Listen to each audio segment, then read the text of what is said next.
lot about virtual reality being used for video games and stuff, but what we're actually doing is using it as a filmmaker. So I actually tailored this presentation for people that have an intermediate to advanced knowledge of filmmaking. Most people in here are filmmakers, right? Okay. So yeah, again, if you hit us up on Twitter, there's going to be 2 of these going out for the best tweets, or Instagram. Well, actually, the best tweets. So yeah, you can, it's a small room, so you can actually ask me questions during this as we go along if you have any. But yeah, just tweet us at revrevr.com, or just revrevr. Alright, so one of the big things people always ask me as filmmakers is they're like, well, 3D TV didn't really catch on, so why is this? Well, this is actually a lot bigger than just like a 3D television. VR is the future of computing from most people that you ask that are very experienced in it. So it's good, even as filmmakers, to say to people like, well, what are the applications? How many people are actually going to end up owning these things? Well, if you know a computer, you know that you don't just use a computer for checking YouTube, you also use it for work. So it's good to look at some of the other industries that are already using VR in some future applications or current applications. Architecture is a really big one right now. There's a ton of companies that are literally letting people walk through the space before they go into it. But also, they're even doing acoustic reproduction, so it sounds like the space. So it's like if you have an office space, you want to know how loud or quiet it is. Education's a big one. Obviously, you can take kids to the pyramids of Giza. Google Expeditions is already doing that. You can see parrots in Brazil and stuff like that. Medicine, they used it to plan out a surgery for a kid that had there was a baby born that had a really deformed rib cage, but he also had heart problems. So they needed to get in through this strange rib cage to his heart in order to repair it, but because it was an infant, it was literally just born, they couldn't just break the rib cage open and they would have killed the kid. They actually planned the whole thing out in Google Cardboard. Using Google Cardboard, they planned out this whole virtual surgery with teams across the country to figure out how the best way to repair this kid's heart. Sports is a big one. It makes perfect sense. You can put people into the front row seats of any stadium.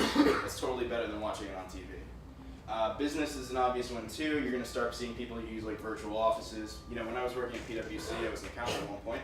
One of the big things was just the fact that they were trying to get rid of retail their office spaces because it cost too much money.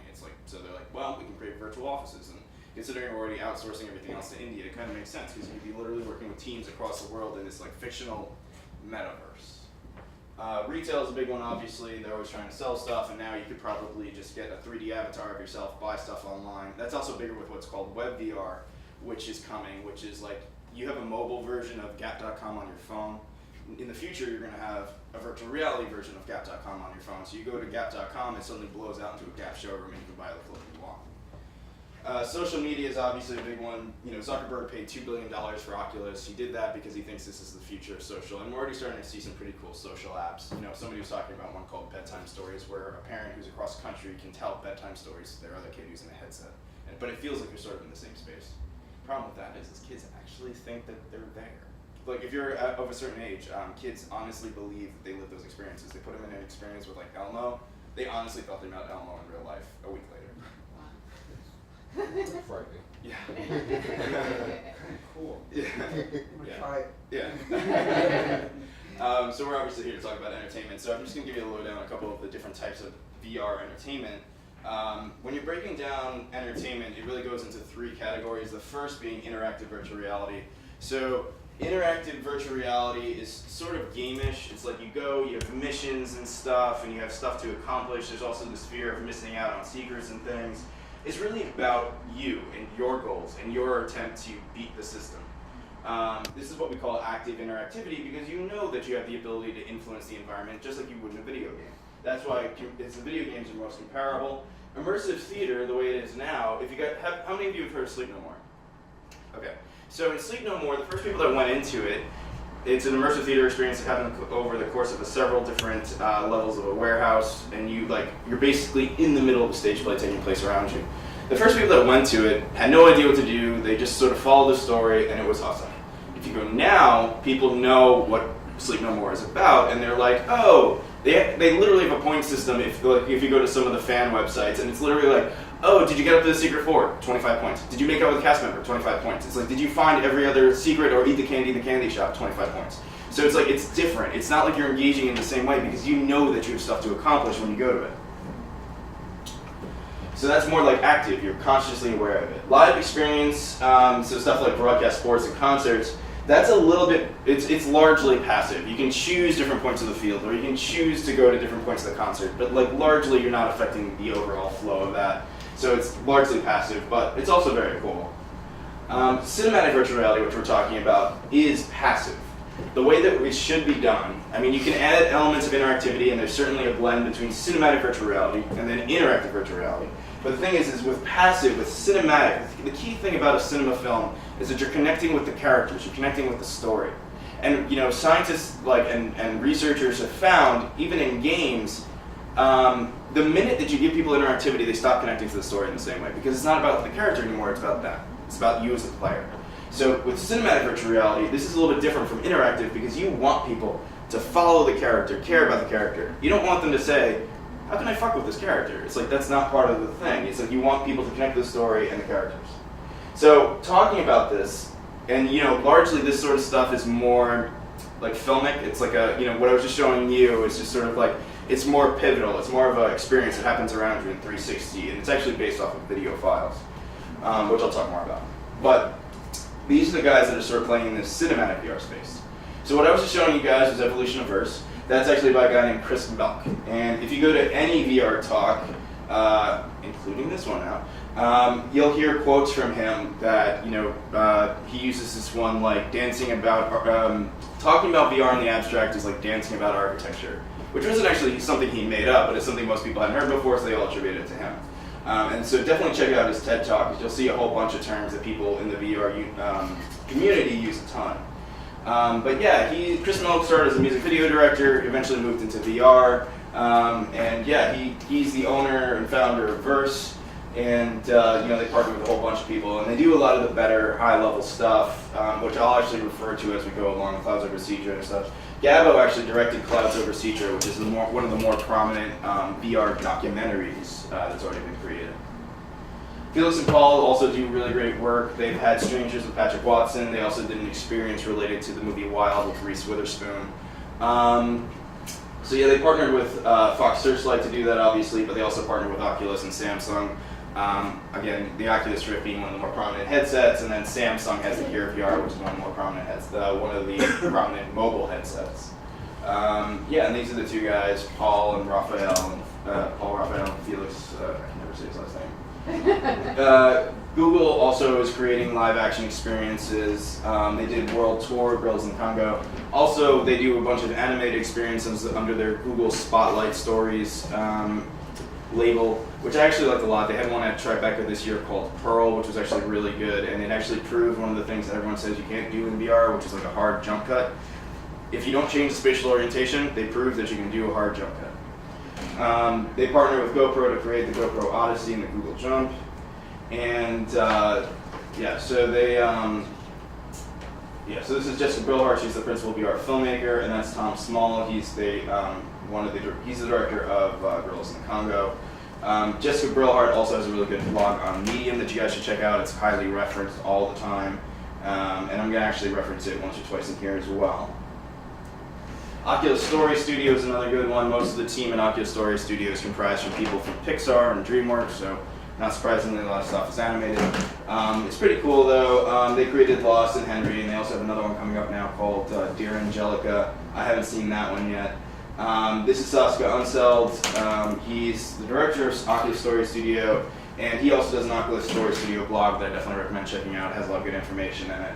And he was probably one of the more prominent film people before this all started. He did a short film called Blue Umbrella, which played before Monsters University, if you saw it in theaters.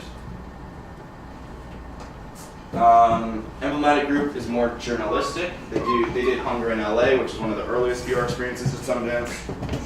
Kaya and Across the Line were also at Sundance this year.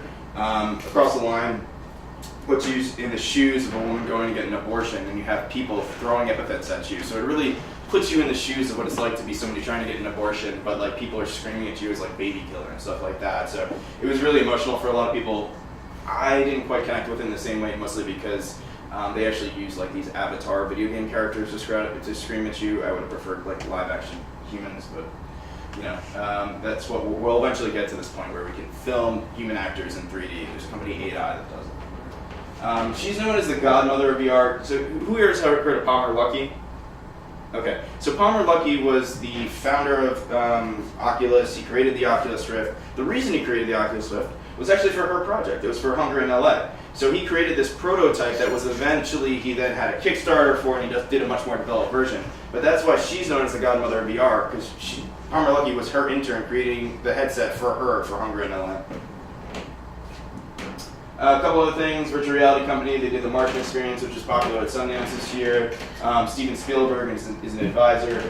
I'm not 100% sure, but I would imagine they're also partnering with Steven Spielberg on, if you guys ever heard of the book Ready Player One, definitely recommend reading it. Spielberg is adapting it into a film, and it's going to have a large VR component because they literally have Samsung VRs like floating around the set from everyone I've spoken to. So my dream of dreams is that it'll actually be the like Avatar was the 3D, Ready Player One is to cinematic VR. It's like just making it definitive.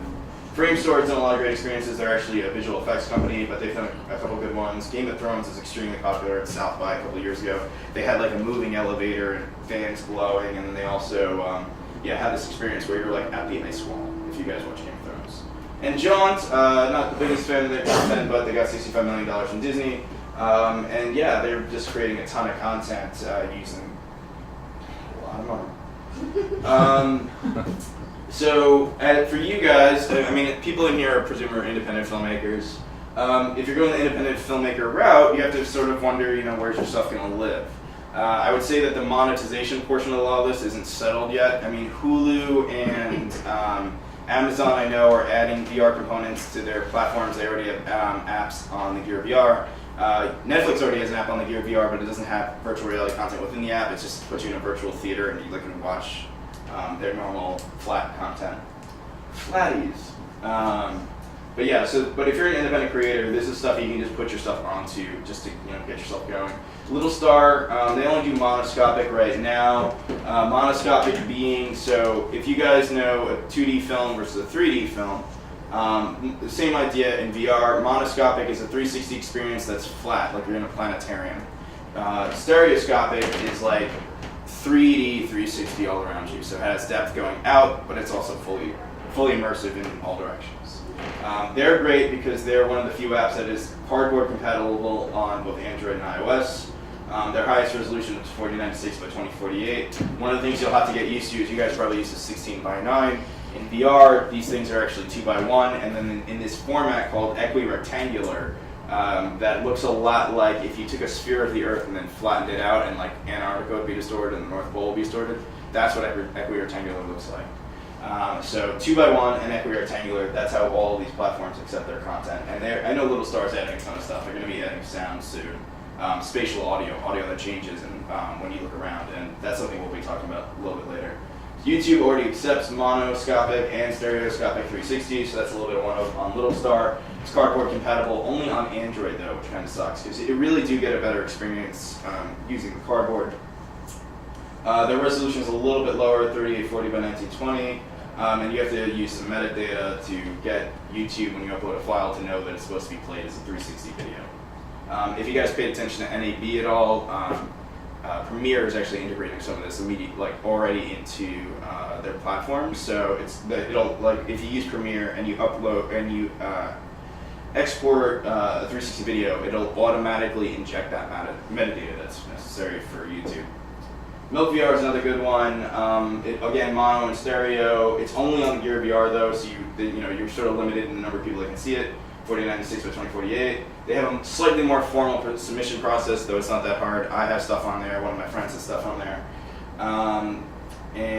Side loading. So it's interesting when you side load stuff, meaning you can hook it up to a computer and put stuff into these separate folders directly on the phone rather than going to Samsung and back.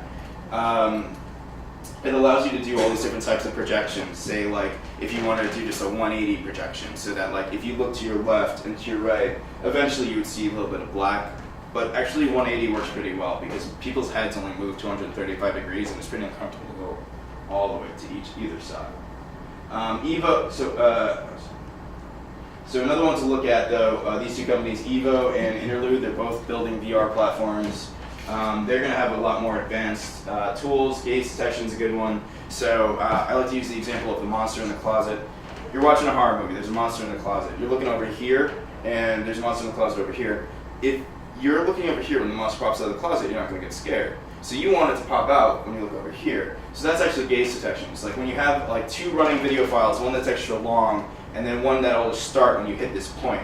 It's like you want, like when you look this way, boom, it's like then that second video file is like the monster popping out of the closet just happens, it scares you.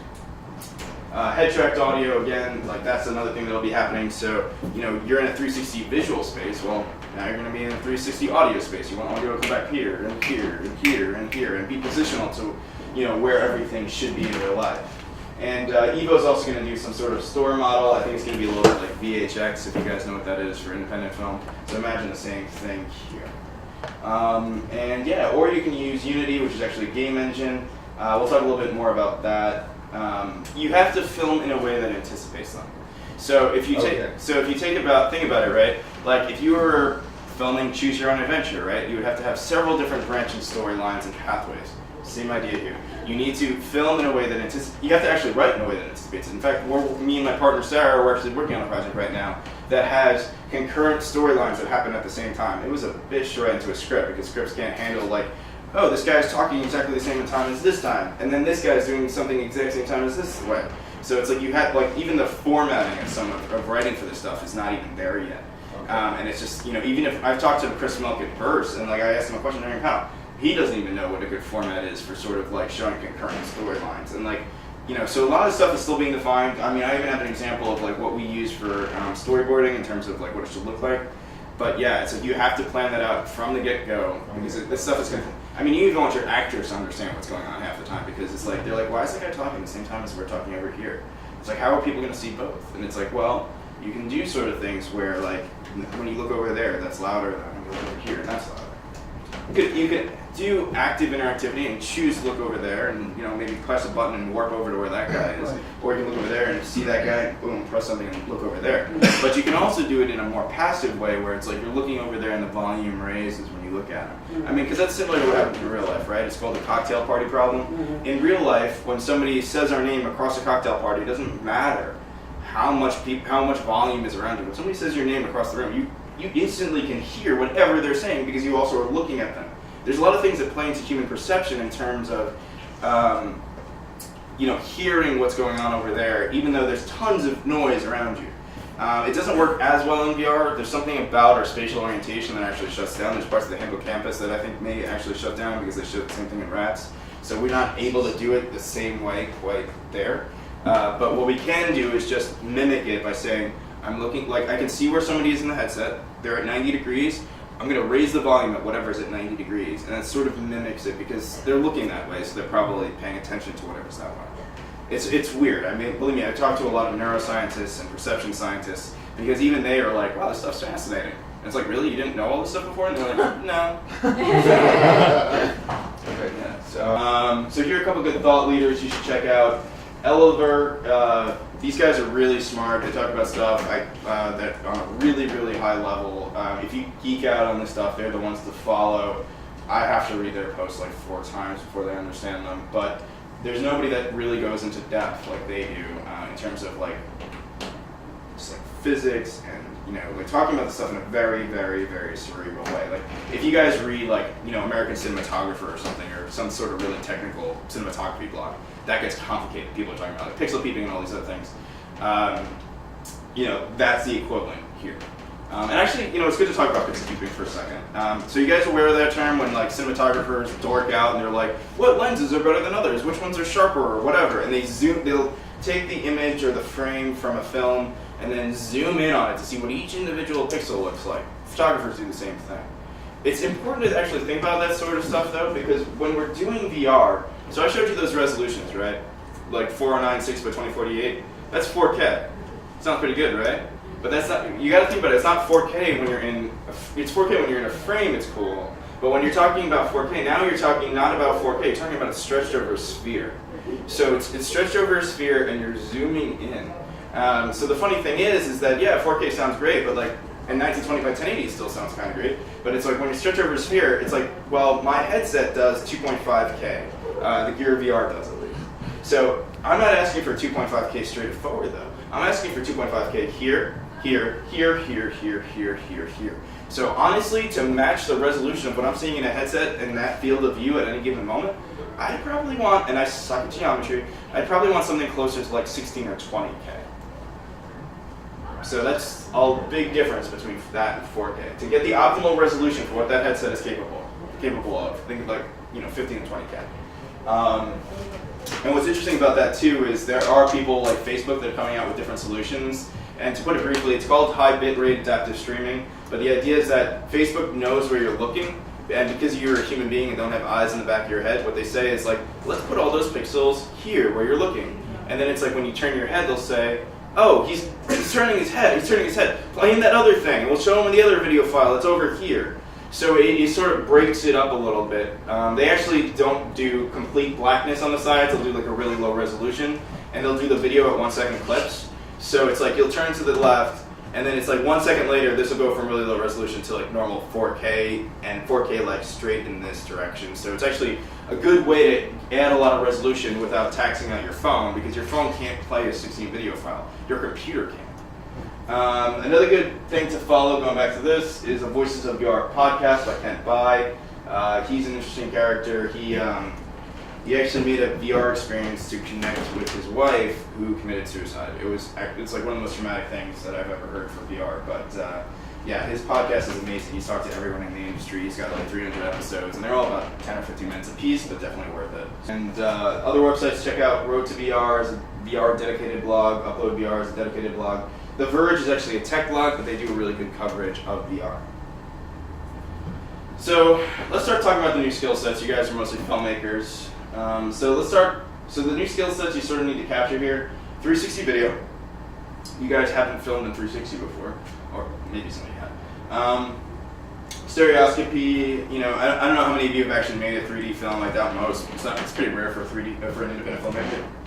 And then we also have 3D audio. This idea that audio has to be all around us. It's like you get close with surround sound, but this is different because it's like really right against your ears. You can perfectly recreate a sound environment with headphones because that's how we hear in real life. And not only that, it also now has to be head tracked. So, surround sound doesn't change when you turn your head. So getting into it a little bit, let's talk about 360 video first. So let's talk about the rigs.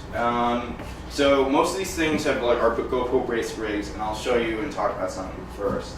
But there's actually a thing called the Ricoh Theta S, which have you guys heard of the Ricoh Theta? Anyone? No? Okay, so the Ricoh Theta is actually like a tiny little thing. I might actually have one, and I can show it to you guys later. But the Ricoh Theta is a little camera that has fisheye lenses on one side and fisheye lenses on the other. And it records, it records in both directions, and it's totally fun. Like I went sledding with it, and I had it out, and you're recording 360 as you're going down a hill.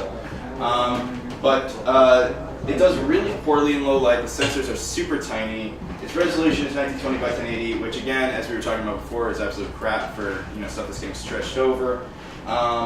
Max frame rate's only 30. Most people recommend you film this stuff at 60 frames a second. It doesn't work well in post-production because of all these proprietary programs.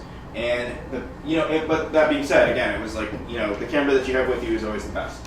Still is the deal. So it's like it's good for pre-visualization if you're scouting somewhere and you don't know what location to use. It's like, well, maybe you'll just hold it up, take a photo, or take a little video, and it'll be low resolution, but you'll come back later with a more professional rig. So let's talk about some of the rig manufacturers. So here's the weird thing, right? Let me just show you this first, actually. So that's actually the rig. Like rigs look like this. They're GoPros pointing in all different directions. GoPros have lenses that are about 170 degrees. So they have a little bit of overlap between each other in terms of what they see. There's this issue called parallax, and the idea of that is that since these cameras are pointing in two different directions, they're going to have some overlap, but they're not going to see the world the same way.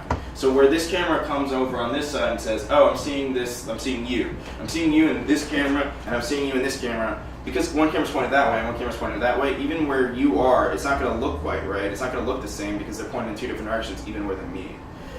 So the thing about that is is that if you have like, it's fine if you have like an object that you can composite in post and clean it up and stuff. Like I do a lot of compositing now. I didn't know After Effects before I started doing VR, but now I do.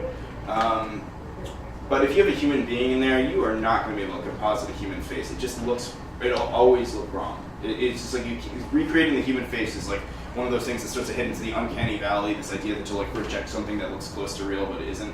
And we'll talk a little bit more about that. But yeah, I mean, it's just when something's sitting between a stitch line, when you have these two cameras pointing this together and they're supposed to be meeting and you're supposed to stitch this footage together, that won't quite work when it's a human being. But to show you what stitch lines sort of look like, so this is part of a 360 video. And to give you an idea of what the stitch lines look like, look at this thing here and this thing here. So everything in the distance kind of looks fine, right? Like this looks fine, and there's probably a stitch line that comes vertically across. But when you stitch this stuff together, if this stuff is too close to the camera, and again, those cameras are pointing in two different directions, if it's too close, that's when you'll have these aberrations. And these look like power lines, sorry for the low resolution, and they have these errors in them. It'll look like, when you look at VR experiences with poor stitching, it'll look like a rift in the Matrix. So Freedom 360 is one company that sells a lot of rigs. My friend Danielle Shepard works there. They only sell monoscopic rigs, meaning they only sell rigs that are more like, that don't get content, it's more like a planetarium. The rigs aren't made for removal of GoPros, which kind of sucks. GoPros are $500 a piece, so you do want to be able to just pop them in and out. But they're not made like that. They're screwed in, so if you keep undoing and doing the screw, the whole thing just falls apart. But they do sell a variety of other useful accessories, though. They have a weighted base for monopods, and they have a gimbal system for walking with these cameras. And they're located in Long Island City, too, so you can actually just go out and see them. 360 Heroes is another company. That's their spelling, not mine. It's like, it's screwed up. Yeah, people know Heroes is even. They sell a variety of mono and stereo rigs. Some of their stereo rigs are actually false advertising, though, and I'll talk about that. The rigs use a plug-and-play system, so you can actually take the GoPros out and put them back in. It's a great way to save money by only owning. I own 14 GoPros. That's ridiculous. And it's like, if you ask me, like, do you want to own more GoPros? I'm like, no. Especially because all this stuff is going to be outdated in 2 years, so it's great. They have different 360 Hero rigs that are printed with different materials. The smaller rigs are made out of a much higher grade nylon than the bigger rigs, which are made out of this really flimsy nylon. So some of the others, iJigger is a Hong Kong company. I've heard they're extremely fragile. I haven't worked with them directly. They also require you putting on specialty lenses onto a GoPro, but the only way you can change a lens on a GoPro is literally breaking off the other one, so you're avoiding all your warranties, which is great. You need to put a special wide angle. They don't stitch well, according to everything I've heard. They don't have enough overlap. So when your camera's pointed this way, camera's pointed that way, in order for the computer program that we use called AutoPanel, which we'll talk about in a second, to come together, it needs to have overlap. It has to say, like, oh, I see this thing that's the same as this thing over here. But if you're trying to make them meet perfectly and there's no overlap, this program will be like, I don't know how these pictures could all be separate. I don't know how they're supposed to go together. It needs objects and like context between the two photos to bring them together. You can also get a variety of rigs on eBay, and on Thingiverse you can sort of print your own. Thingiverse is like a 3D printing ecosystem online if you go to their website, and it gives you all these free models for these camera rigs. So just working with GoPros really briefly. Again, they're like $500. They create MP4s, which use H.264. Which, if you guys have ever done chroma keying, it's not great for that because it's like, again, there's a lot of artifacts and stuff. It's not a good codec. It's not like ProRes or something. They have a built-in lens, again, 170 degrees, 2-hour battery life, but it's totally less. I think it's like an hour, maybe 40 minutes if you're lucky. They use micro SD up to 64 gigs. They have this terrible tendency to overheat, so if you're ever going to the middle of Africa, be ready to bring fans or some sort of cooling device because you're going to be stuck in the middle of Africa with cameras that die. Use the rig manufacturer's recommended settings for all of like the Pro Tune and like lighting and stuff because you do want all your cameras to match up and you do want them to, at least on the camera side, capture the best quality possible to start. So comparing monoscopic rigs, again, those ones that are shooting content that's more like a planetarium. It's helpful first off to talk about the parts of a sphere, shooting a sphere essentially. So the bottom of the sphere is known as the nadir. The top of the sphere is known as the zenith, and the area in between this horizon or equator, camera orientation is also important. So when you're looking at these rigs, you have to think about like, what is it seeing, and how is that going to interact with the environment that I'm shooting it in? So you sort of have these spherical rigs, and you also have sort of these like more vertical rigs.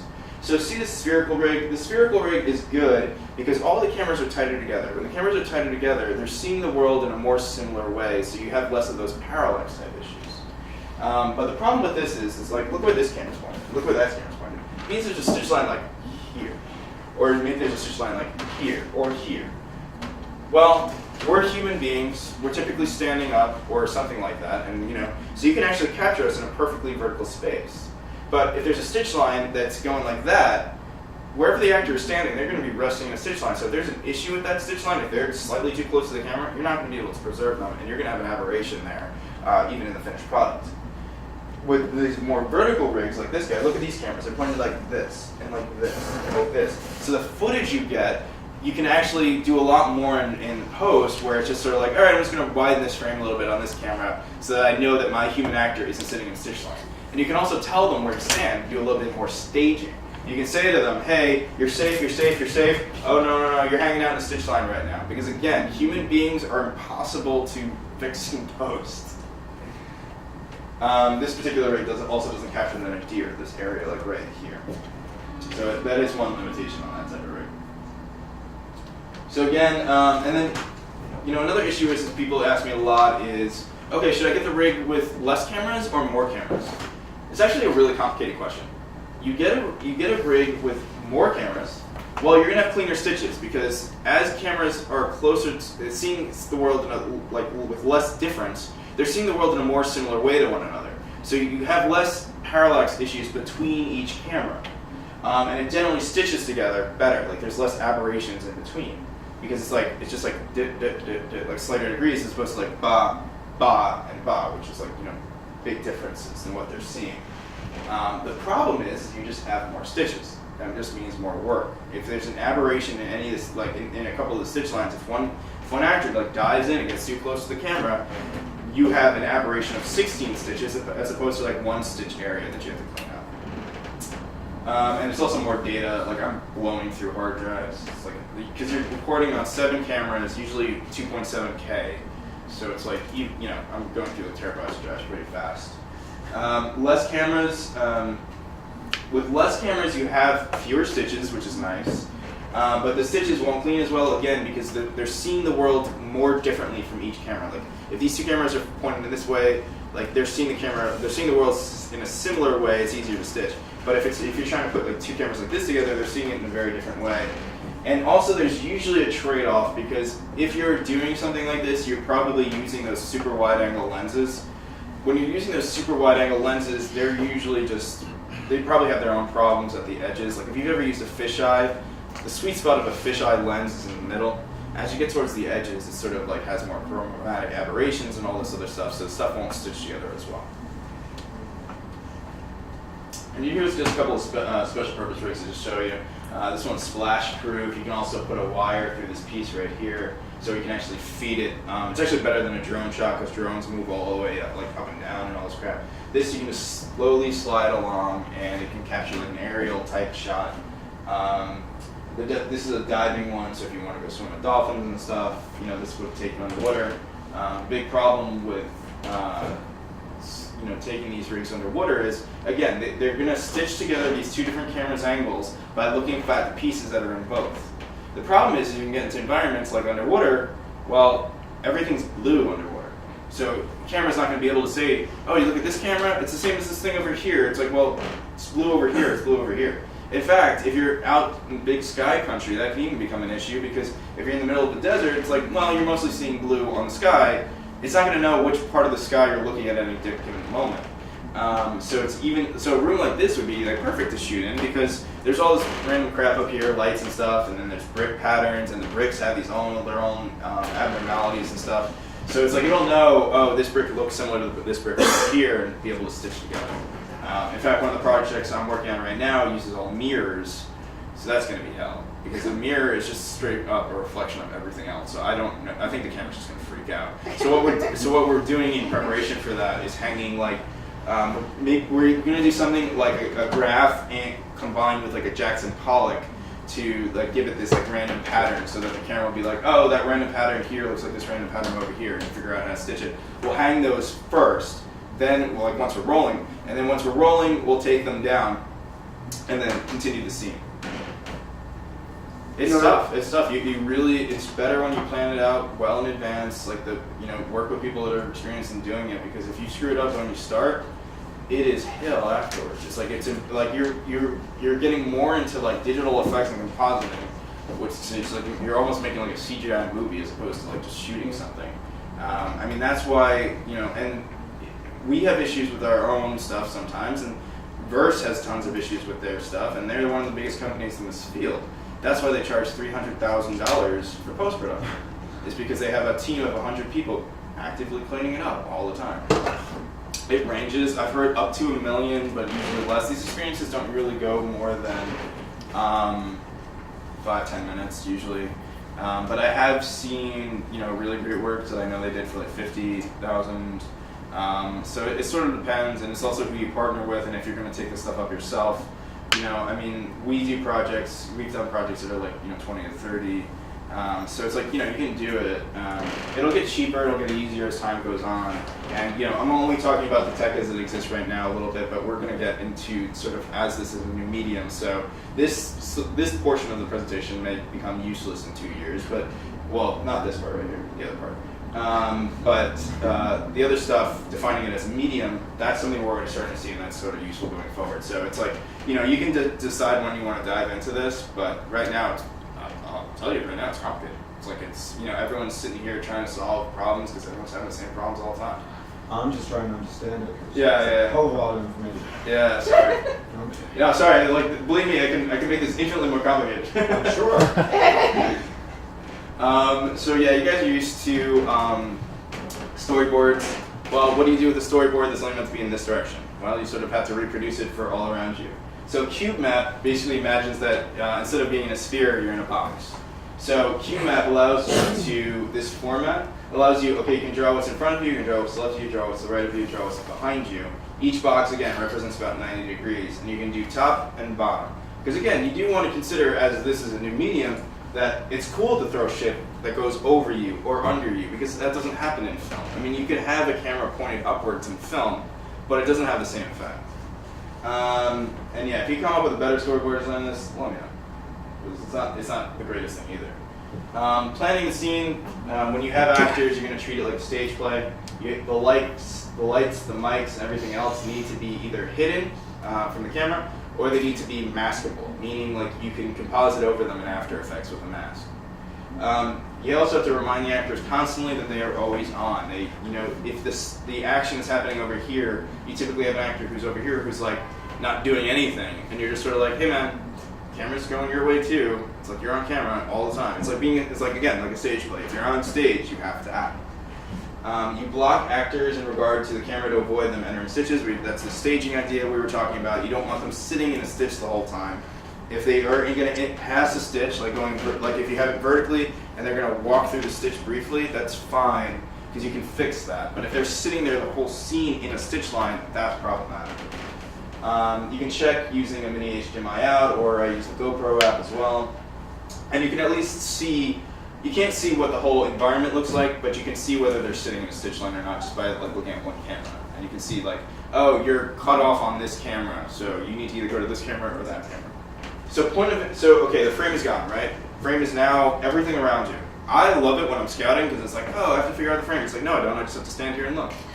But the frame is gone. So now you don't have rule of thirds. You don't have, these cameras don't really allow for shallow depth of field, and it really would make sense, sort of, because feel like you're sort of blind. So now you have to say, well, how am I going to direct where the viewer's eye goes? Because you don't have your normal film tricks. Well, now it's really determinative on the point of interest, which is something that sort of existed in film, but it wasn't really that important in terms of like drawing people's attention to a specific thing. So point of interest determines where the viewer's going to look, assuming there's no other cueing. Like you can do audio cues like snapping or some sort of sound effect or sometimes even literally arrows and stuff. Jessica Brillhart, who I mentioned before, who works for Google, she actually came up with this. Each one of these represents a different scene. Scene 1, Scene 2, Scene 3, Scene 3, 4, Scene 5. And when you're doing this, at least right now, you have to anticipate where the viewer is going to look. And so where are they looking at the end of the first scene? Well, that's going to determine where they're looking at the beginning of the second. So if the action is happening over here, but you wanted them to be looking over there in the next scene, you got to figure out how they're going to end up going from looking over here to looking over there in the next scene.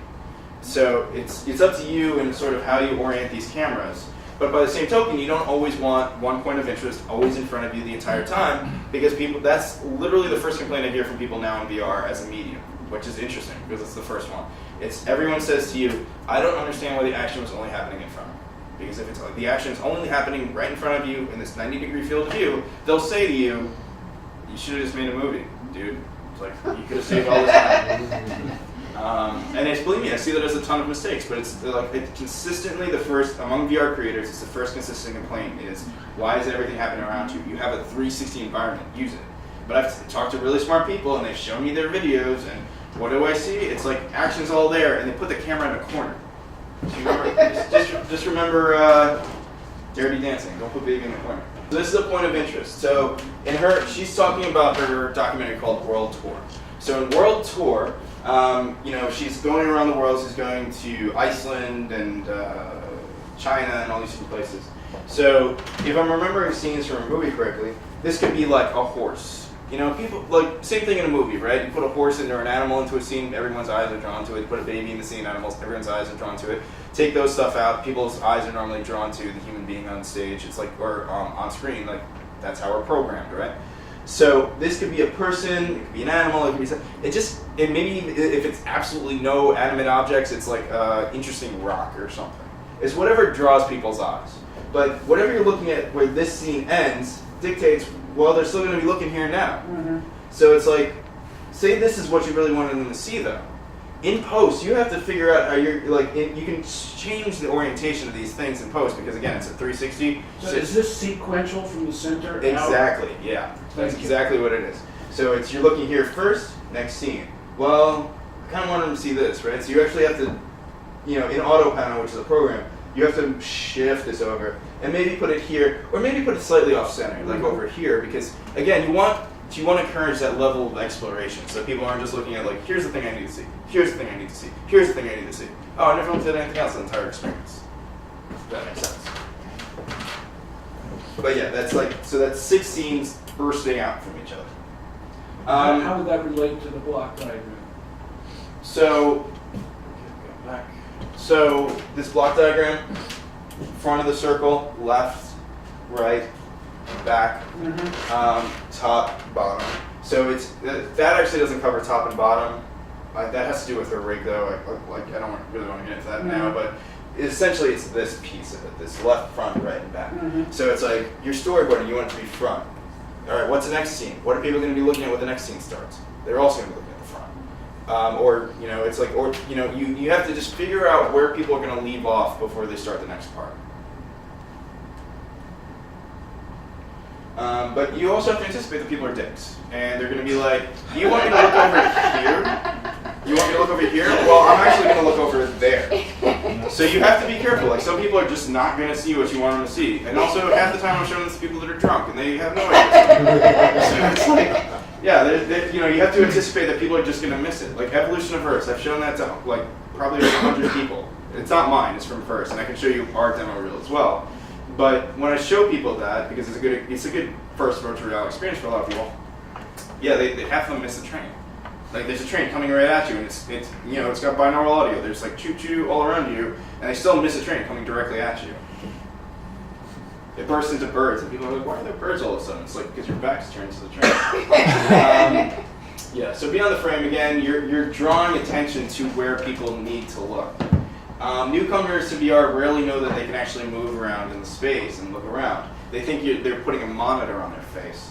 So you can have active indicators like arrows that say, look around, you can move, or, well, not move, but look this way and that way.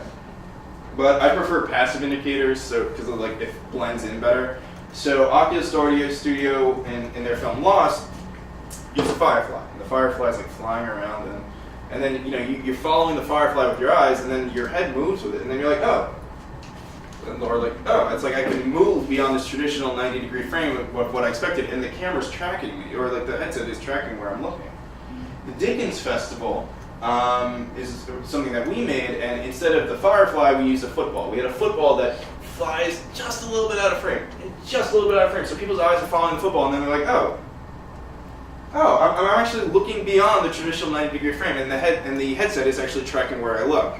So you need, at least right now, as this is new, people aren't accustomed to it, you need a little bit of that to sort of help them understand, like, you can move around unless you want to be standing there and literally moving them. The position of the viewer, therefore, becomes important. I went to the Tribeca Film Festival, and almost all the VR exhibits, you were seated in a revolving chair rather than standing and moving yourself. Well, and I thought that was good. Right. So it's in most of these experiences, the cinematic VR stuff, we're not able to move in a positional way like this. We can simply pivot. So just go straight like that. So being in a chair is just as good as standing. But again, if you're putting somebody into a movie theater chair, well, you really have to think about that. If you're going to be putting them in a movie theater chair, your head can only turn, again, 235 degrees. So if you're putting something that's really important behind you, they're not going to be able to see it unless they literally get out of the chair. Just something to think about. It also relates to the length of the piece that you're looking at. Right. It's like people will settle into the experience as time progresses, and they will be less inclined to get up and look behind them. Fortunately, at like 8 to 10 minutes, people still have a level of curiosity throughout it, but people are, I know Seed and Spark is supposedly doing like a feature VR film. I don't even know if it's a good idea at this point, but whatever. But yeah, at the 90-minute mark, your head ain't going to be going straight up. I'm getting out of the seat and looking behind me. So use the zenith and the nadir. Again, this is something that's not in traditional film. You can't really have stuff coming above you or below you. Stitching, these are the programs we use. You can also use Nuke now. They sort of integrated that as well, if you guys know Nuke for compositing. AutoPanel Video Pro and AutoPanel Giga. So video stitching you do in here in Video Stitch or AutoPanel Video Pro. That's what I use personally. I think it's good. It's not great. It's good. But for more refined stitching, you actually export photos from the video program into a photo program to do additional like cleanup in the stitches. And that's why you have to use these photo stitching programs, because these photo stitching programs were around longer and are more developed. So that's why Video Stitch exports to Photo Stitch to like do additional resources. Compositing and editing. So again, I talked a lot that you have to clean this stuff up. So again, you can use After Effects or Nuke. Typically, I visually remove a tripod from the scene because if I'm supposed to be putting somebody in a place, there wouldn't be a tripod standing there. It's like it just takes them out of the experience. You're going to mask any stitching errors. You're going to rotoscope any moving objects. You can actually blend together two different renders. If something stitches well close but not far, you might blend those two together. You might render for both ways and bring together in a compositing program like After Effects. You can also blend together these different types of stitches that you can do in AutoPanel. After Effects has two plugins that are good to check out: Metal Skybox Suite and then Dashwood Cinema. Definitely start with the Metal Skybox. It's like $200. The Dashwood's like $1,000. The Metal Skybox, though, allows you to bring 2D content and make it fit into a 360 environment, which is what we use it for a lot. But yeah, try both of them before buying. Editing, you can download Colorize. This is kind of cool because Premiere is now integrating 360 viewing into Premiere and maybe After Effects. I think definitely Premiere. So you won't need this program if you use Premiere in like 2 months or so. But it allows you to see, at least in a 360 way, what your footage looks like. So it's not quite the same as it would be in a headset, but it gets you closer. And remember, everything's exported as 2.1, and the elements of editing, yeah, we'll talk about those. So stereoscopic. So, a lot of these films now are also going to be 3D. And nobody shot a 3D film here, right? No. Cool. So, first off, you have to ask how much of a pain in the ass am I willing to deal with in order to do stereoscopy? Because people already perceive depth in ways other than just this stereo vision. people that can only see out of one eye don't immediately walk into walls. And the reason is because there's a variety of monocular cues. Here's a couple of examples that are probably the easiest to understand. There's a whole bunch more, but size. It's like when an object is larger comparatively to something else, I presume that the thing is larger, is closer to me. Perspective, like, you know, as the road veers into a point in the distance, that's perspective. Like, you know that the point in the distance is far away. Occlusion, if one thing is in front of another, I assume that the thing that's blocking the other is closer. And motion parallax, we see that in some of the early Fleischer cartoons and also in Bambi, where they move the background slower than Bambi, who's like prancing along and rapidly going through the scene, because the things that are farther away, like a gigantic mountain, are just moving slower, and then Bambi's moving more rapidly, so we know that Bambi is closer. Stereoscopy again, looking at it. This is just a quick way of how it works. It's good. It's good. It's a good idea to know how it works because it sort of helps you understand what it's doing. So you go into a 3D movie. A 3D movie has, in real life, I'm normally looking at my finger, right? And I focus on my finger moving back and forth. And I'm both focusing and converging on it. My eyes are converging on my finger as I do this, and I'm also focusing on it as well. A 3D movie is asking you to do something different. It's asking you to focus on a screen that's 40 feet away, but to converge on an imaginary object that's like right here, if it's really popping out of the screen. In VR, it's actually the reverse. The screen in VR is really close to your face, but you're asked to diverge on objects that are somewhere out here that are imaginary. But because you're used to focusing and accommodating on it, accommodating means focusing, sorry, converging and accommodating on an object in real time, in real life rather, when you do this, it's like something your brain's not used to, and it can be nauseating if the effect is too strong. If you're asking the eye to converge on an object that's very far from where it's supposed to be focusing. So it's something to keep in mind here as we go into it. So again, here's where the apparent image might be, but here's where you're focusing is on the screens really far away. Just for science, your eyes aren't doing it. Your brain is stitching stuff together when it's seeing it in stereo depth. So when you're doing these 3D effects, it's like that's why your brain feels sick and strained, because it's your brain doing it, not your eyes. It all happens in your visual cortex. If you want to learn more about it, I know that's a little bit complicated. So go out, buy those red anaglyph glasses, the red cyan, and then you can check them out. You can watch 3D footage on a monitor and sort of see and play with it. You can play with it in After Effects and sort of see what it looks like. You can also, if you have these anaglyph glasses, use the stereogranimator on stereo.mpl.org, which is part of the New York Public Library, and they let you make stereo images. And you understand when you move these images together that they get more, that the pop out of it sort of goes away. So it sort of shows you how these reconcile. And you can see, like, oh, I'm stretching it, it's getting bigger, oh, it broke. Like, my eyes aren't reconciling it anymore. Just to check out some more books, check out Stereoscopic 3D by Ray Zone. It also will help you understand it a little bit better. Just to show you some stereoscopic rigs, this is the one we have. And then it's a little bit of false advertising though, because you have this rig that goes around like this, and they promise you that you can go 3D in all directions and up. The problem with that though is that you see these two so you see these two cameras here, they're pointing that way, and you see these two cameras here that are sort of parallel to them, they're pointed up. If I look at so I'm seeing the footage through those two cameras. It's fine. I'm looking up, I'm looking up, I'm looking up, and it matches perfectly those two cameras pointed up. But here's the problem. I go like this. These two cameras are over here. I'm looking up, but these cameras are still pointed this way. So when I go from here and up, this isn't 3D anymore. This doesn't reconcile. It's not properly matched to my left and right eye. So it's just sort of a mess. It's hard to explain, and I can show you footage that will just show you what it looks like. But it's not something your eyes can reconcile because it doesn't know where your left eye and right eye are supposed to be looking at. So in that sense, you at this point with these type of rigs, you still need to do what's called a monoscopic nadir and a monoscopic zenith, because if you look up, you don't want people to just see some sort of a mess. This one, for the same reason, doesn't work at all. Because look at these cameras. Here's the left eye and here's the right eye.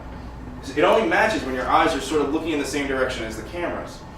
But your eyes, you normally keep your head perfectly level like this. That's why that one works if it's horizontal. It wouldn't be at an angle like they're showing there. But this one doesn't work at all because it's like, well, I'm not going to put my head like this. And I'm not going to put my head like this, or to match any of these other cameras that they're showing. So it's never really 3D. It's always permanently irreconcilable, and that's, Eliver really did a great blog post about it that just showed scientifically why it's impossible for a spherical 3D rig to work like that. So it's completely false advertising. I don't know why they still sell it. This is what Gopro is making, and this is in partnership with Google Jump. Again, it has spherical cameras all around it. It's different than this one because this one has camera for left eye, right eye, camera for left eye, right eye, camera for left eye, right eye. This is a perfect circle, so there isn't really one that matches the left eye. Not to get too technical, because I've already gotten too technical enough, that one works based off of computational photography and computer vision to create a full 3D environment based off of what those 16 cameras are seeing. I can't really tell you too much more than that, other because I don't work for Google, so everyone has an NDA. Nokia Ozo is also another one. Don't recommend it. It's like $60K right now. It'll be completely updated in a year. But it does do stereoscopic, at least in front, but it has a whole plague of other problems. In fact, it has you guys know what stops of light are in film. It's it has 5 stops of light compared to a GoPro, which is 8. It's if a GoPro, which is normally considered a piece, is 3 stops higher than that. It's why would you pay $60,000 for that versus one of these rigs, which you could probably get for 10? It's a waste of money. Anyway, I'm just going to pick a couple of these rather than go through all of them. Again, I get a lot of clients that come to us and are like, well, should I shoot in stereoscopic? And it's no. And here's a whole crap load of reasons. One of them is that you can only get so close to these cameras because of stitching issues. They generally recommend that you stay at least 3 feet away from the cameras. Well, stereoscopic only works to 20 feet, or 15 feet. So it's you're only going to get if you have to stay 5 feet away from the camera and they only work and you only see stereo up to 15 feet, well, you're only going to get 10 feet of a donut that you actually can even see stereo in. It's also harder in post because now you're not just trying to stitch 2 cameras together, you're trying to stitch 4 cameras together. So if you don't stitch those 4 cameras together, not only can you have normal visual aberrations, you can also have depth errors where it seems like sky is popping out at you like a box. It's just sort of weird. And I can show you an example of that as well. Also, stereoscopic content. There's a limitation on all these platforms for 4K, and because you have to produce for the left eye and the right eye, you basically have to cut that 4K resolution in half. And I already told you we're zooming in on 4K, so it's more important than it's ever been. So now you're forced to use 2K for each eye as opposed to 4K. So monoscopic content even looks better than stereoscopic content as the way these platforms work now. It also can, stereo can also lead to images if done poorly. A lot of people are doing it poorly. So yeah.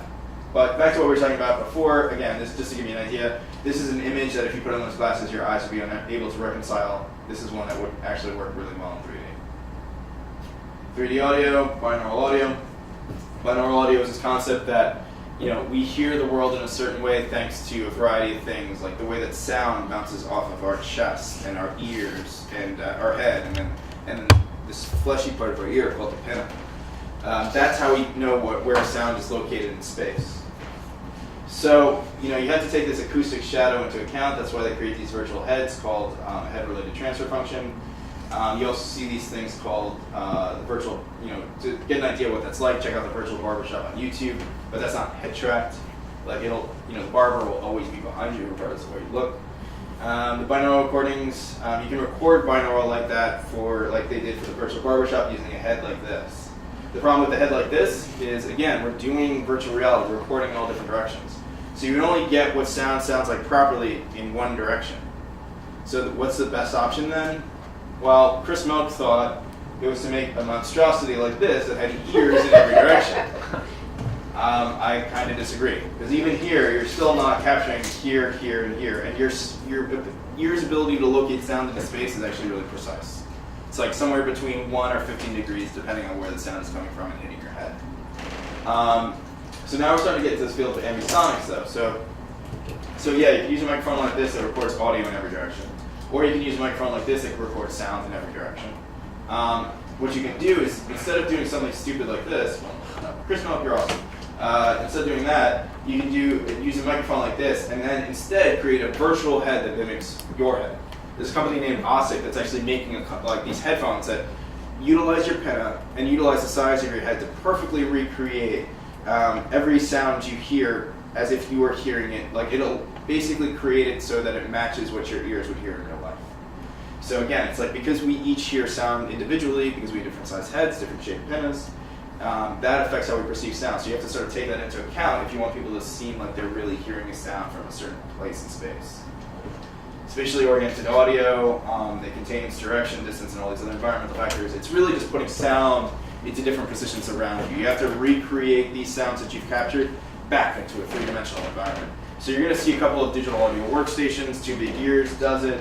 Busy Sonics have one that allow you to take that information that you recorded and put it back into a three-dimensional environment so that it perfectly mimics in VR what you should have heard if you were standing there in real life. Those spatial audio tools I was mentioning rely on Unity for game engine for that 3D recreation of where the sound should be in space. But so Unity is a game engine, basically where people create a lot of different games, and you use it for audio. You can use it for a bunch of other tools though, recentering. So like as we were talking, between each clip, you could actually change where between cuts, you can change where the camera's looking. Non-partition protections, 4D toolkits, like all these different things, like vibrating chairs and stuff, and brainwave readers is crazy. But Unity allows you to add all these things to your viewing experience because you can still put video content into this engine in a sphere. Finding a new medium. All right, so this will get a little bit easier now. Through the looking glass. So let's start off. The first way to think about this is think about a film as being looking through a window. Instead, think about cinematic virtual reality as being like out of the house, being in the space. So think about everything that's different, right? Like from being inside of a house and watching something happen versus being outside watching it. But by the same token, a lot of people are like, oh, there's nothing that carries over from film into VR. That's just not true. There's so much that stays the same. I mean, like the scripts are different a little bit, but you're also, but the story structure stays the same. The importance of characters, color grading stays the same. A lot of the sound tools, it's not like the inverse square rule for sound and lighting went away. These are a lot of things that still carry over, and you still have to understand them to understand how to produce content in this space. This question I get a lot. People ask me, they're like, well, VR isn't going to be its own medium until it's defined on its own term by other VR experiences. It's like, well, this film's been around for 100 years and we still compare it to other mediums. Tim Burton talks about how much he was influenced by Dr. Seuss. Steven Spielberg talks about how much, Norman Rockwell influenced his works. It's like, film's 100 years old and people are still finding influences from other things and defining their works by, like, other works, theater and books. That being said, though, we do need to sort of move on from the term movies. I think that gives people a certain expectation for, like, they're going into it, they're going to watch a movie. And instead, we should give them a new term. I don't know, internally at Reverie, we call them XPs. You can use that, call them experiences, whatever. So I showed you guys, and we talked about evolution of verse, right? The train coming at you in VR. So the train appears small at first, then immense, as if it was going to crush you. One has the impression of depth and relief, even though it has a stationary composition that unfolds before your eyes. There's another experience. During the ocean film, children dive in and swim. You'd think that you were there. Sounds like VR, right? That was actually from 1896. That was somebody describing the Lumiere brothers films, the arrival of the train at the station. They thought, without sound, without color, without a consistent frame rate, and a flicker, that this stuff made you feel like you were there, that it was immersive. I mean, we watch this stuff now. Like, do you feel immersed in it? No. And that's something that's important to think about. If you want to make projects now in VR that stand the test of time, they have to rely on a strong story, on a strong, structure, on all these other things, because otherwise they're just going to be a cultural artifact like the Lumiere brothers films are. Nobody watches the Lumiere brothers films like, I loved it, it was amazing. It's like, it's a cultural artifact. It's like, oh, this is where film started. If you don't want to be like where VR started, but you'd rather be like a Buster Keaton film or, I don't know, Casablanca, like we'll go a little later, make stuff now that has strong stories that people can connect to, and then it'll stand the test of time. Should VR be a dream or reality? So this is an interesting question, right? And it's something that we started to talk about with film. You guys remember seeing The Hobbit? The Hobbit was played at both 24 frames a second and 48.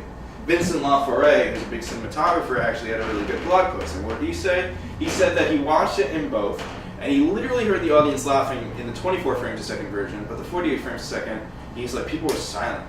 And he's like, because they were looking at all these different parts of the frame, there's so much more visual information for them to take in that they weren't even connecting to the story in the same way.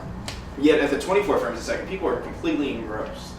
So in what we're doing here, people are asking us to shoot at 60 frames a second because they say it's more immersive. Well, it's also more immersive, but it's also providing more information, and that can conflict with the story. We're used to 24 frames a second because it's more dreamlike. So it's important to think about this when you're doing VR as a medium, that it can be information overload. That you're asking people to process visual and auditory information in ways that they're not used to. They're not used to spatial sound that changes when their head tracks, or visual information that changes when their head tracks. All on top of a story. So you have to understand this is the most intensive information, like in terms of information coming at somebody at once, this is the most intensive medium that we've had yet. And that's all going to play into how people connect to that story that you're providing them. Also, you have to take into account this Uncanny Valley idea.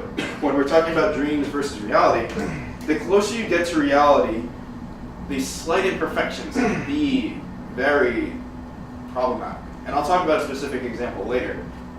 But have you guys heard the term Uncanny Valley before? It's usually in robotics. Mom, you've heard it. I've literally told you. Sorry. Has everyone else? No. Okay. So Uncanny Valley is basically this idea that, so if you take something like a robot, and if you take a robot and it has, like, it looks almost perfectly like a human, but it's like a slight imperfection, that's disgusting. Like, it causes this initial disgust, like this, that you like find that internally repulsive. So like when people saw Polar Express, and those characters looked really real, like too real, like so real that it was really kind of creepy. It was just that little element of it being wrong that made it that much more repulsive. If it was completely fanciful and like they look like Disney characters typically do, which is nothing like what a real person looks like, you don't get that same effect of repulsion. But if you do, so again, closing that out though, if you do more dream type stuff versus more reality type stuff, Uncanny Valley doesn't become this issue. Passive interactivity, this is So virtual reality should be unreal? It's up to you. I can show you some experiences that are unreal that are extremely popular. Like there's somebody that took Van Gogh paintings and made a 3D experience out of them, and it was really popular. And again, it's you're putting somebody in a virtual world, so it's like how many there's a ton of issues here. I think I covered a ton of problems with doing this stuff, right? It's like how many do you want to bump up against? So it's like the less real it is, the more fanciful it is. People feel like they're there, but again, it's like they can feel like they're there in a dream versus them being there in real life. So it's that sort of trade-off because you're gonna I'll tell you about an experience where I actually did feel that. Like I've never felt the Uncanny Valley before. There was a VR experience that caused it, and I'll tell you about it later. But it's just sort of like that idea that if it's fanciful, people forgive a ton of stuff like missing Foley and everything else. It's just how our brains work. This is something I like to talk about. I'm going to try to make it quick. The idea is, so we were talking about how people go into immersive theater now, and it's different from the first people that went to like Sleep No More, right? Because they know that there's hidden stuff. Well, here's the problem: is you can have these even passive experiences that sort of approach active interactivity, that sort of take people out. It's almost like the fourth wall in VR. So I like to think of it like a lucid dream. I go into a dream, and my subconscious has this whole story for me. I'm taking it in. I don't know that I can like change the course of this dream. It just sort of happens. But if my consciousness wakes up in this lucid dream, I can suddenly manipulate the whole dream. The story, as my subconscious wanted to tell me, is gone. I'm suddenly like giving myself psychic powers and flying around. Has anyone ever had a lucid dream here? Okay, cool.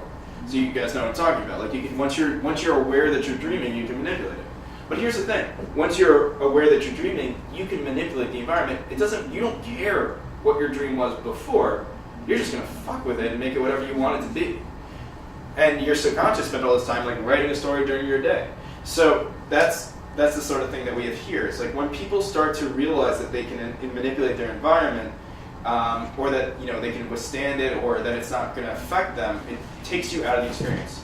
So here, for example, one good example of like this passive interactivity approaching active interactivity, if somebody came at you with a knife and they were running up to you and they're going to stab you, the minute that they stab you and you aren't stabbed in real life and you're perfectly fine, you're just sort of like, oh, this guy's trying to stab me. All right, it's like, it's fine. I'm not hurt, I'm fine. It's like, oh, yeah, that's right, because he tried to stab me and I'm in a headset, so it doesn't matter. And then the whole rest of the experience, you're just sort of like, oh, well, I'm in a headset, so nothing else really matters. So you have to, like, again, it's one of those things where you have to make people invest in something that may not be you. Like, maybe I should care about this other character who's about to die. It's like, that way, if they can die, they're in that space, and I won't think about the fact that, like, I'm in a headset. The minute you call me back into being into a headset and sort of break that fourth wall, then I'm not going to connect to the story in the same emotional way. One of the things that I hate is just that a lot of VR experiences are just not available. We're trying to define a medium, and I can't even show you half the stuff that I'm talking about. It's really problematic. It's unusual for film because like it can always get you a film or you can download it or whatever. But this just doesn't work the same way. So just talking about a couple new types of shots. The most typical type of shot right now is called the floating brain. It's this idea that you put the rig out, you clean out whatever support it had, like a tripod, and you just mask it out. And it's just, you're sort of floating in space like a ghost. Most of the documentaries are like that. Hard Work for Small Things is like that. It's sort of the default shot. Like you put the rig out, boom, that's what it is. When it's mixed with other shots, it can sort of be your wide shot because it provides the most information. It's like you can just see all around you. Another shot that's becoming popular, it's really becoming overused as well, is called, I call it the dummy shot. It's where you put the rig like that, but put it on a dummy body. So you look down, you see hands and stuff, and you might be in a wheelchair. Catatonic and Defrost both use people in a dummy body in a wheelchair. It's kind of ridiculous. In Defrost, they're like, this guy's wife is waking up and he squeezes her hand and he's like, oh my god, she squeezed my hand. And you're like, you can look at the hand and see that it clearly did not move because it's a dummy, it's a plastic. Funny or Die is an interrogation that works the same way. You're in the shoes of somebody being interrogated on all sides. But the dummy body is sort of takes you out of it because it's not breathing, it's not moving, it's just sort of sitting there the whole time. Another good one, using a Ricoh Theta or some of the cameras, you can actually do these macro type shots. What's weird in VR is when you do a macro shot, you feel like Ant-Man. Like if you take a Ricoh Theta, put it on a piano, you feel like you're standing on a piano when you go into it. So you can play with that, but just realize that it's not macro in the same way that like our macro shots are film. This is one of my favorite shots that I've seen in VR so far. I call it Pirate's Parrot, but it's really like on the shoulder. So the best example is Colossus, and I'll talk about that. So a giant steps into frame, and he's right there, and he's huge, and huge stuff works really well in VR. He steps down, and his foot falls right there. You're standing beside the protagonist, who's right here. So you're standing here, you can see the giant, and he's immense, and he's right there. And you see the protagonist, and he's right here, and you can see the expressions on his face, and you can alternate to see like how he's reacting to seeing this giant standing in front of him. So I call it Pirate's Parrot because positionally, as a viewer, I'm on his shoulder. I can see his reaction, and I can see that. It's not something that we can really do in film, except for like an extreme like wide shot, or with an over the shoulder, but if it was an over the shoulder, you wouldn't be able to see his expressions on his face. So it's really one of those first shots that you can see in VR that works extremely well because it, again, allows you to do something that you traditionally weren't able to do in film. Stereoscopic 180-degree head mounted. Who here has seen Being John Malkovich? Okay, cool, almost over. So Being John Malkovich literally makes more sense after I saw this experience called The Doghouse. And because in Being John Malkovich, they talk about how compelling it is to be John Malkovich, but like half the time he's like eating toast. It's just sort of like stuff that's not interesting, and it sort of doesn't make sense. That being said, after seeing The Doghouse and literally being in somebody else's shoes, it was mind-blowing. Being in the body of like a 10-year-old boy and seeing his tiny frame and like that his father was coming in to cut his food, all this stuff that I didn't remember since I was a little kid came rushing back. And it's like the whole environment was like at a kid's level. For one of them, you could see the experience 5 different ways, and you could see it as the mother, who's more of the antagonist. You could see it as the father, or the brother, or the new girlfriend who's being introduced to the family. And each one of them had unique elements to their point of view. It was really incredible, but it was the way they did it was by having stereoscopic head-mounted rig. So it was 2 rigs that are basically covering the actor, like just above the actor's eyes. So you could see their hands and stuff reaching out. Like it didn't mimic you in real life. Like you move your hand, it's not like they move their hand, but it was alive. It was unlike the dummy shot. It was they were fully living, and it was really incredible. It's one of my favorites. It did cause a lot of nausea for people because the stereoscopic was too strong, but it's sort of the best evolution of POV that we've had yet. The doghouse. The doghouse, yeah. It's Danish, so you might find it under this other name, Skammet Krogan. It's also one that's hard to find because the guys like to do this whole thing where they set up a kitchen table and like you watch it with 4 other people at this table. So it's I'd like to talk about it, but it's hard for me to get people to see it. Do they incorporate binaural audio? Is that at all? I think so. The ear clip out? Nice. Yeah, I think so because it was 180, so they probably did. Yeah, I'd have to go back and look. It was one of my earlier VR experiences. So like you watch stuff now and it's like you just perceive it differently. You're like looking for 80 other things that you just didn't even know to look for early on. Film is nice so this is a quote from one of those prominent VR creators I talked about before. Film is nice from a storytelling standpoint, but from a content creation standpoint, understanding the world and the aura of a story instead of just one through line, that is all from gaming and very little from film. Okay, who honestly believes that in film we don't create worlds? I think it's kind of ridiculous and I think it's kind of insulting. So one of the things that I think is funny is that this quote came from somebody that was very prominent in that list of people that I even recommend you follow. So one of the things that, if you're an independent creator that you should think about is these guys that are at the top of the food chain now on VR, they weren't that great in film. They didn't have that great of an understanding of it in the first place. Some of them don't even have an IMDb page. And it's, if you want to break into this, you know a lot because of film, stuff that they don't. And again, these are sort of people that were kicked out of film or like just didn't make it in film, and they're like, hey, let me try this other thing. So it's a great opportunity for you, if you know film, like as part of your lifeblood, you might actually be able to make stories that are better than the ones they're creating. But that being said, we're talking about designing a world. In VR, it's true though that you are paying attention to certain things more, much more closely. Production design being a big one. Again, in film, you tell people where to look. But in VR, people have the choice of where to look the whole time.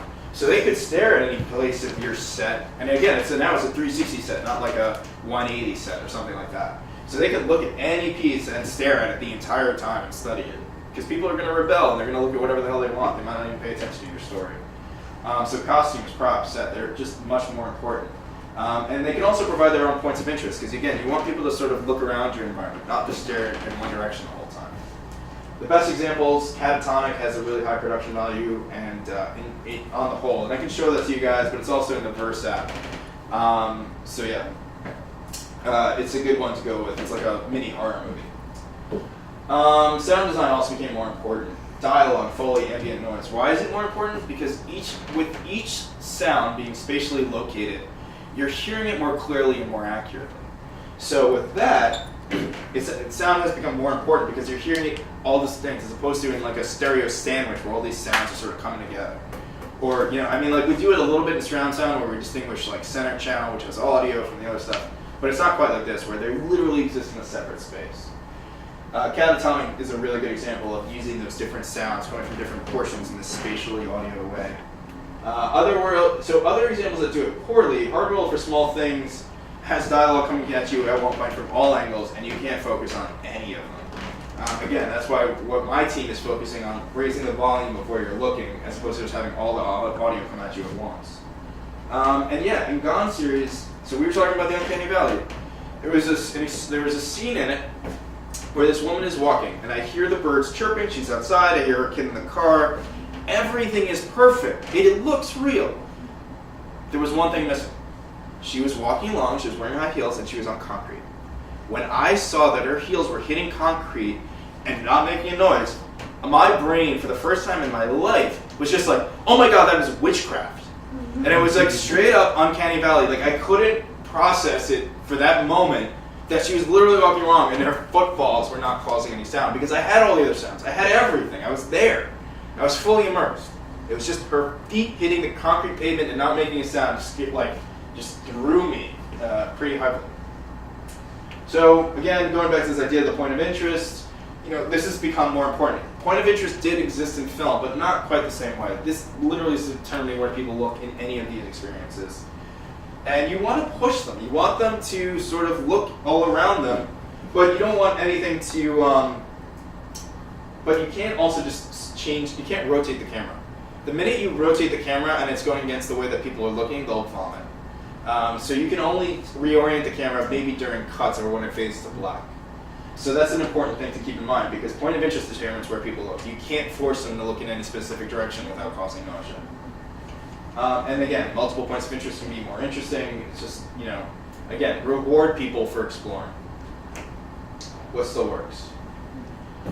Editing obviously still works, but hard cuts are tough, and we'll talk more about that later. Match cuts, which means like having an object in front of you between two cuts as a point of reference, that actually works really well. There was a film called Teleportal where you keep warping to different environments, rapidly, which would be really disoriented, except for the people, the main characters that are there in front of you, and they serve as your point of reference. So it's like, even if you warp to a new environment, those guys are still there. So because they didn't move, the cuts weren't as jarring. You can also use split edits, J cuts and L cuts for you guys that have spent a lot of time in editing. It eases transitions because it's the same way it does in film, because you're not cutting picture and sound at the same time. Color grading, obviously that's just as important, but keep in mind if you're doing a dream or reality, if you're doing a dream, make it fanciful color grading. If it's reality, then you're just going to do it, as it is. But it's still just as important in VR as it is in film. Vignettes you can use those in VR too, and they can be a less forceful way to sort of direct the viewer's eyes. It's called Butts did it. It wanted you to look up at the sky. It's like about these two animated characters that are running around naked. And the vignettes sort of pushes you to look up towards the sky. And it was a little bit intrusive, but relatively gentle as compared to some of the other stuff I've seen, because it's like you see this in black enveloping and bringing you up. In one of our films, we did the reverse. We wanted people to focus on Scrooge in the darkness, and we have this black vignette around him. And then all of a sudden it blows out. And what was cool is people saw that it blew out and that they could start to look around a little bit. And as they look around, boom, right behind them is the Ghost of Christmas Future and scared the crap out of them. So that was cool. Music obviously still works for alleviating these editing cuts. Montages still work. Undulating tones, like in Sonar or Catatonic, these horror movies, that still works the same way. The things that work better. Okay, so size and scope works in film, but not in the same way. When things I'm starting with the bottom here. When things are like gigantic, it gets captured better in VR because you can look up and you can look down and you can see the full size of them and you feel like you're there with them. Things that are immense just feel bigger. But the placement of the rig also matters. If I put a rig down here, people say, why am I a little kid? If I put the rig up here, people say, why am I giant? The weird thing is I normally put the rig at my own height. I'm about 5'11", and when I put it there, people come up and say, they'll watch it and they'll say to me after, they'll be like, oh my god, I felt like a giant. And I'm like, welcome to being like almost 6 feet tall. And it's just funny because it's like, again, the height itself of the camera affects people's perception of the scene, and they feel like they're embodying something that would be that height. And just for cleanup, the higher you put it, because GoPros use fisheye lenses, the further away stuff below scenes. So it is actually easier to clean out and mask out the tripod if you put the rig higher. Eye contact. This works so much better in VR than it does in film. In film or TV, it feels like House of Cards, where Kevin Spacey's looking at the camera.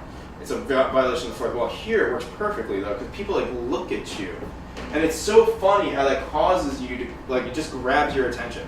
So a good example was one of my friends is doing a documentary about VR in VR, and she's interviewing people.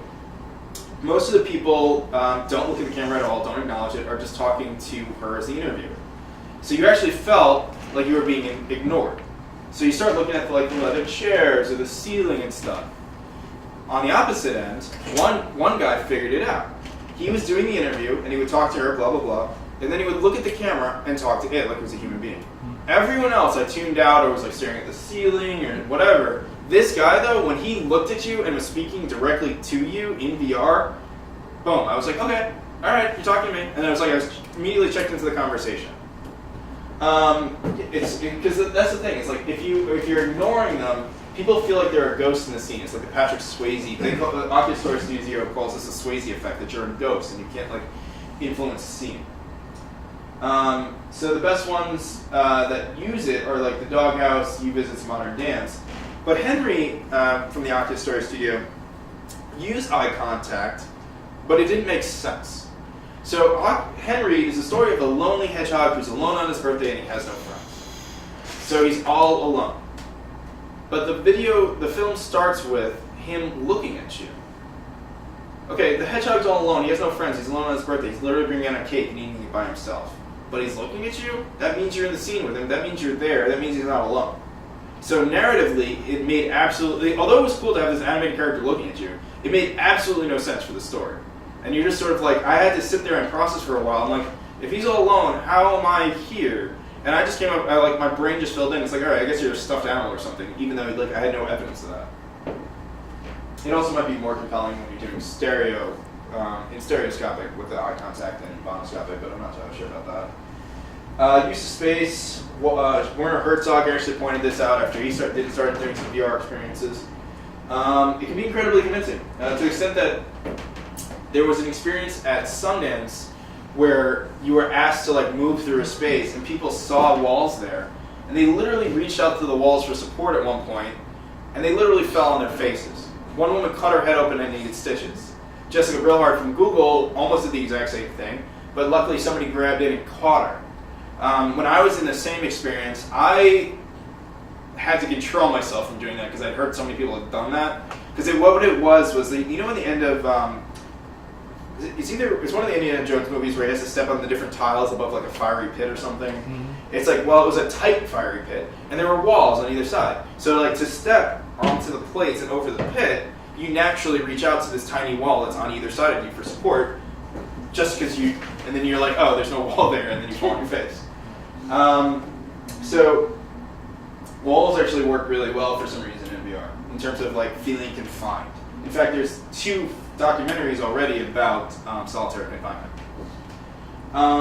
When we talk about, you can also, a lack of walls, free space, that also works really well. Except for the fact that with a high resolution, you have this, the resolution is not great for it particularly because it's like you want those panoramic vistas from like film with like 70 Panavision or whatever.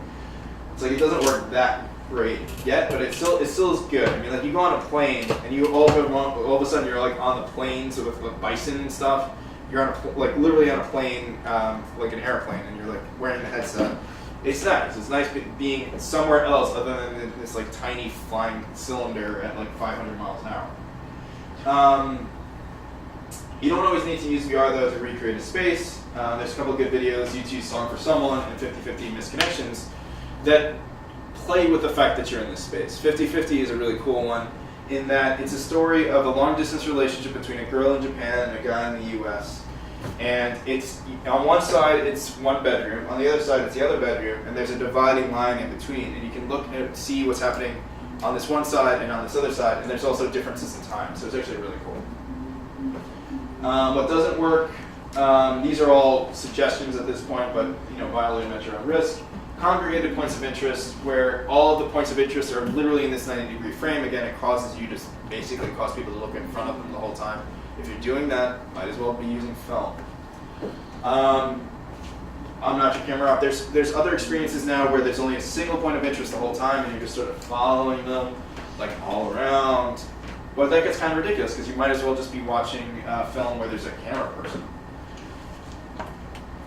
Ping-ponging, if you put something in front of you and then behind you, it can be disorienting again because people don't want to get up and fully turn around. It's uncomfortable. So if you're gonna actually force them to look completely around them, make sure there's a good reason.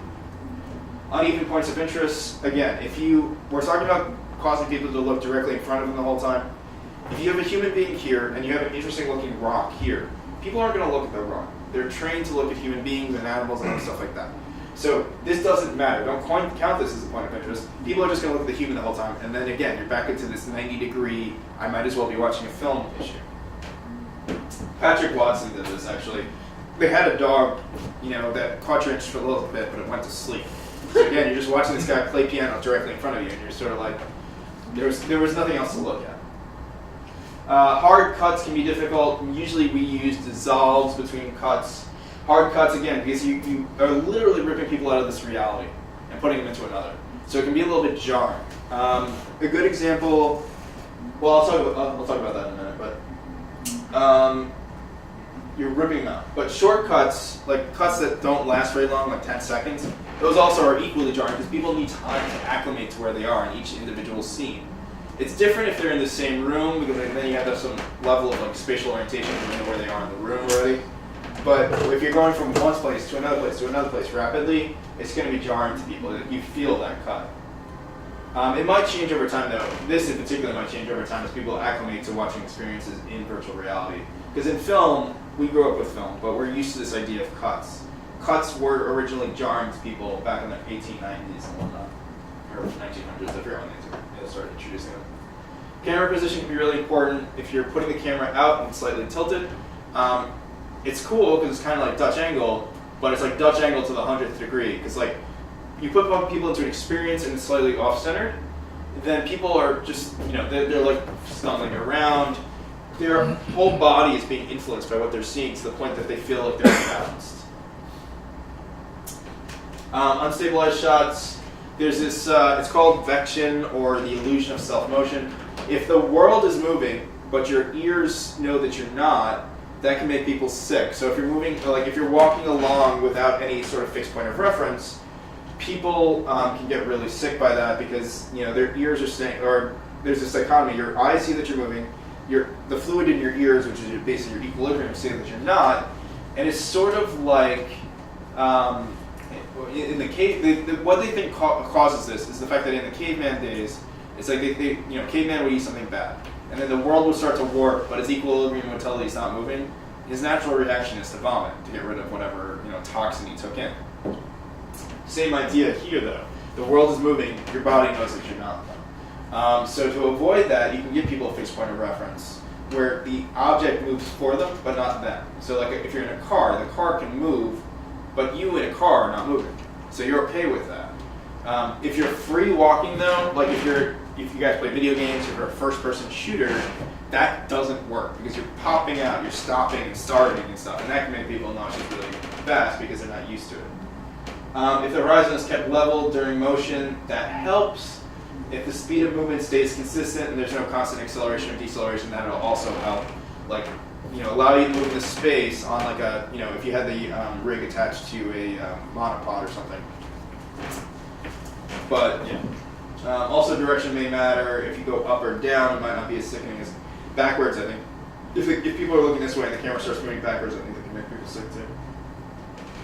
Ethical questions, again, scientists have already proven that people interpret VR in a much different way than they interpret film. People feel it's like the brain treats it more of an experience. It stores what it sees in its experience area as opposed to its film area.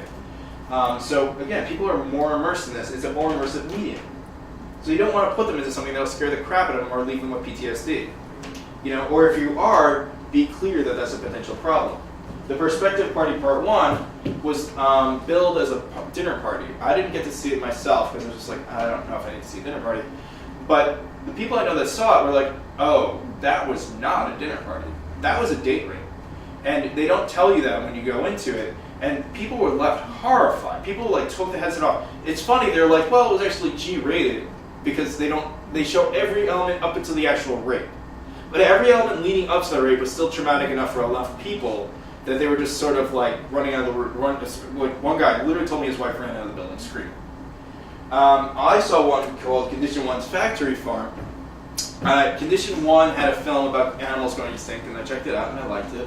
And they're like, cool, do you want to check out our other movie? I'm like, sure, put me in. So I go in, within 2 minutes I figure out that I'm in a slaughterhouse, and they kill a pig directly in front of me. I ripped that thing off. I started screaming at them. After that, they, supposedly they did tell everyone exactly what would happen in the experience. But I got there early, so I might have actually been the very first person they showed it to.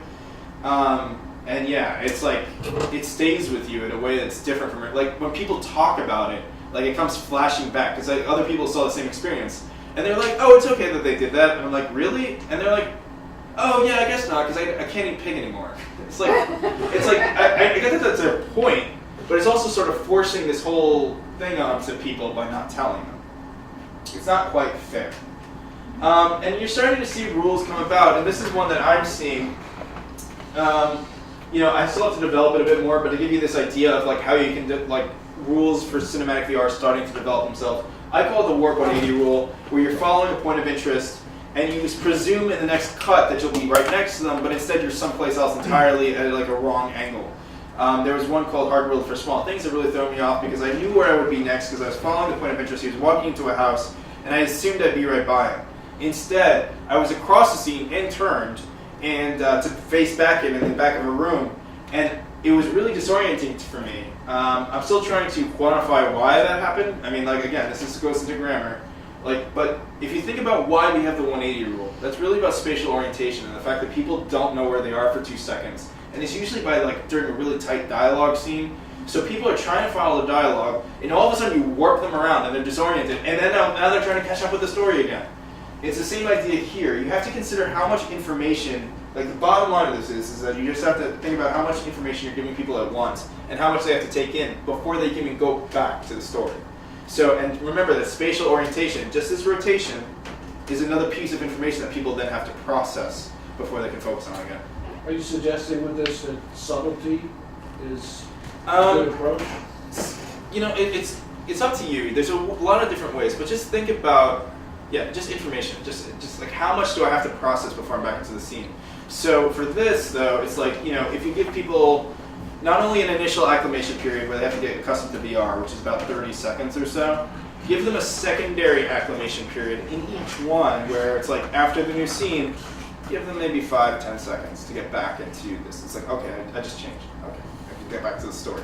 Because otherwise people are going to, if you just have dialogue to dialogue to dialogue to dialogue, people are going to lose you, or you're going to lose them at certain points because they're like, everything has changed, you're asking me to follow dialogue, it's way too much. It's just, you have to think about how much people have to take in before they're connecting again. And then, final thoughts. Whoops. Here. So, just a couple more things. So, not surprisingly, this is all brand new. There's no rules now. There's only theories. That said, listen to what people are saying because they might have a lot of good ideas. Watch as much VR, cinematic VR, or VR generally, as you can. You will learn something from every single experience you watch, no matter how terrible it is. And people are proving stuff all the time. People said that jump cuts don't work. I saw this movie called Pearl, did it perfectly. Because it didn't change the spatial orientation. You were in the passenger seat of a car the entire experience, but you were in that same car seat over a period of about 20 years. So it's like, it cuts from one period to this period to this period, and it shows this father-daughter relationship over the course of this 20 years. So it's like, it wasn't disorienting to have a hard cut because you don't move your position in space. You're always in this car, the passenger seat. Learn, and again, make your own stuff. You learn so much from just doing it. Like Jessica Brillhart's thing, the points of interest thing. I realized it the first time I made a VR film because I was like, oh, everyone's looking in the wrong direction from where I wanted when I started. It's like, it's common sense. I'm explaining it to you now because you guys probably haven't made a VR film yet. But it's just stuff that you just learn a ton just by doing. And also watch how people watch it because then you know how they're seeing your experience. It's like you make a film, you go to a film festival, you sit in the audience, not to watch the movie, but to see when people laugh or cry or whatever else. Same idea here. See how people are moving in the headset to get a better idea. And then start thinking of upcoming tools. This is a constantly changing medium. It's going to be so much different in 2 years than it is right now. But start to think about tools that you want, like gaze detection. Having events triggered when you look a specific way. Colossus does that. The giant's footfall only happens when you look in a specific direction. Sphere resetting. This idea that you can, between cuts, cause people to look in a different orientation if they're looking in the wrong way. Spatial audio, we already talked about, and that's something that's built into Unity as a game engine right now. But start thinking of your own tools, your own things that you want. Because you might have $1 million idea, and you might be able to find people that will help you make it. That's it. Dude.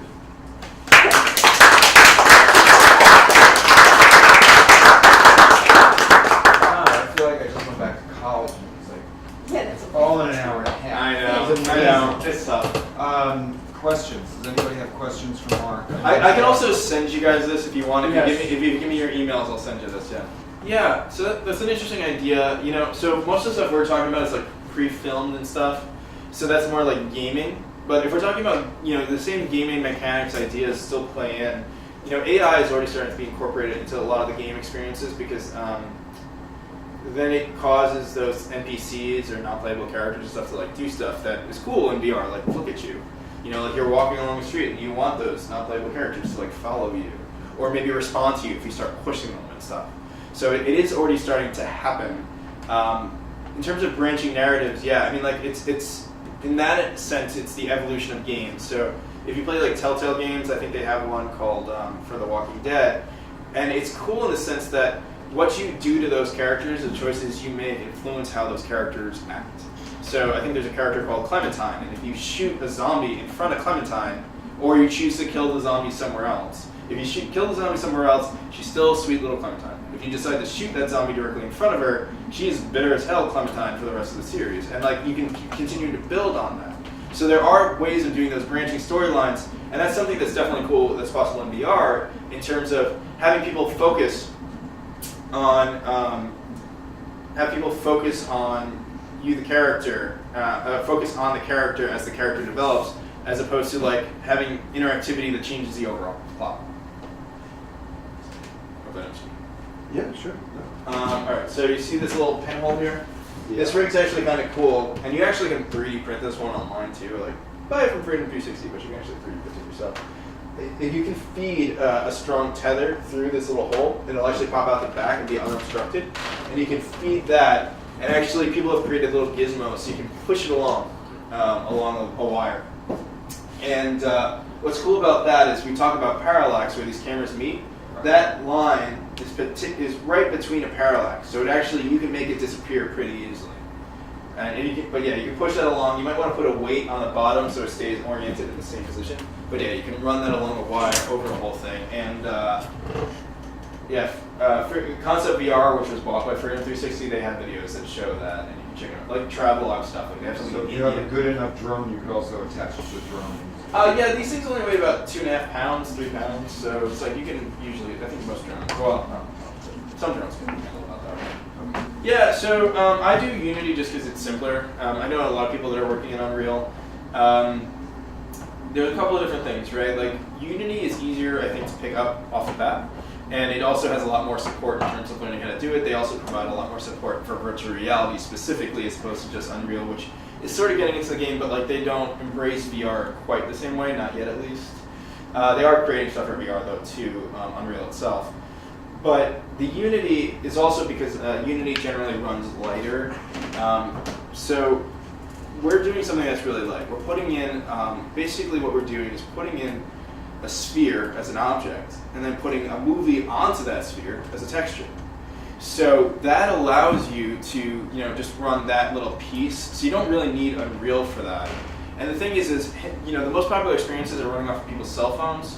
So you want them to be as light and easy for the cell phone to run, as opposed to Unreal, which I think is more, you know, graphically intensive and, you know, requires more processing power generally.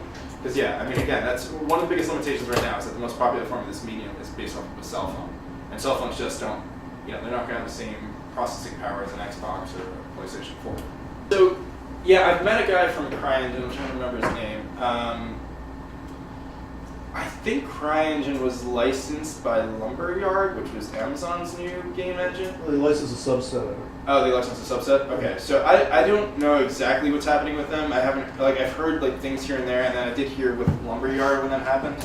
I don't know anyone that's using it for VR yet. It would make sense. Again, these game engines, it's just a matter of changing that virtual camera to be a virtual camera that supports Oculus or one of the headsets. And I don't recommend that you're a thing. Yeah. And you know, you sound like you know about audio, so you know the inverse square rule. Yeah. The inverse square rule don't change. Right. It's just a matter of, yeah, you can do the ear thing. So inverse square rule for you guys that may not know so much about sound. The sound on your mic on your iPhone, if it's closer to the actor's mouth, is going to be better than the most expensive shotgun mic if it's 2 feet away. It's just natural. It's just as time goes on, it's a signal to noise ratio. The amount of crap that you're getting, as opposed to stuff that you actually want, increases. The crap increases as you just move further away. It's just natural element of it. So with ambisonics, we're trying to capture sound in every different directions. Yeah, you're going to also have to like lav people or put up separate mics because you want to be closer because it's still the same thing. It's like you want better sound. And yeah, so using a head thing by itself isn't great. Unless you're in an environment where you want to just capture all of that sound and then add on different layers. Those are artificial reverberants. Yeah, exactly. I do. Yeah. You know, and especially for sound too, since we were going to start talking about that. These guys, OSIC, they took a quadraphonic recording of. Quadraphonic was a format that was like 4 channels from the 1970s, I think, and they were playing Pink Floyd Dark Side of the Moon, which is an album I've listened to a whole lot, and they were playing the song Money.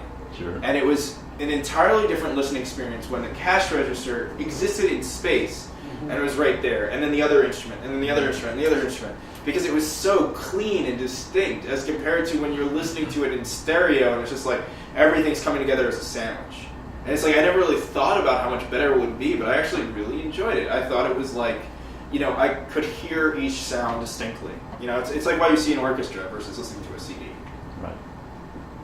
Yeah, you have to know how to make this stuff. If you don't know how to make it properly, you will make it wrong. Are there parameters that Yeah. Well, that's why we're talking about motion and stuff. The fact that you keep the horizon level, that you don't accelerate and decelerate, that if you're going to do some sort of movement, that people have a point of reference. They've even done a study where they put in a digital nose because you can't see your nose, but it's there, and you actually use it as a point of reference. So a study created a digital nose. So when they did a test, and they found that people were actually less disoriented and nauseous when there was a fake nose sitting there in this VR experience than they were if they just had no point of reference whatsoever. And a point of reference, again, is some sort of fixed object that when you look around stays the same. Is there a way to correct it once you've already... Well, I mean, you know, it goes away. But I tried this thing at South by called Entrium 4D. It was owned by Samsung. It was a pair of headphones that had electrodes that sat right. So your equilibrium's like about here. This fluid sac, whatever. It had electrodes that sat on basically the outer portion of your equilibrium. It sent electrical shocks, but it was grounded, so it didn't hurt. But it was also extremely disoriented. They put you in an experience, and they're like, okay, you're a car driving 200 miles an hour on the racetrack. You're going right, you're going left. Right there. And now they're like, now we turn the effect on. So when the car turned right, this thing would send an electrical shock and disrupt my equilibrium on my right side. So it's like, we're turning right, burn. And then it's like we're turning left. Now, one of the things that's really interesting about This doesn't sound like fun I'm anymore. going to car and drive. Yeah. One of the things that was really interesting was the fact that with VR, generally, is that a lot of this stuff has to be customized. And that's just sort of the next step of all this, because we have all different size heads, all have different eyes that are different distances apart. But with this, some people said they didn't even feel the equilibrium change. And I know, I think I do have a more sensitive equilibrium than most people. Like, I'll get off a plane sometimes and my ear will pop and I'll literally stumble for 2 seconds.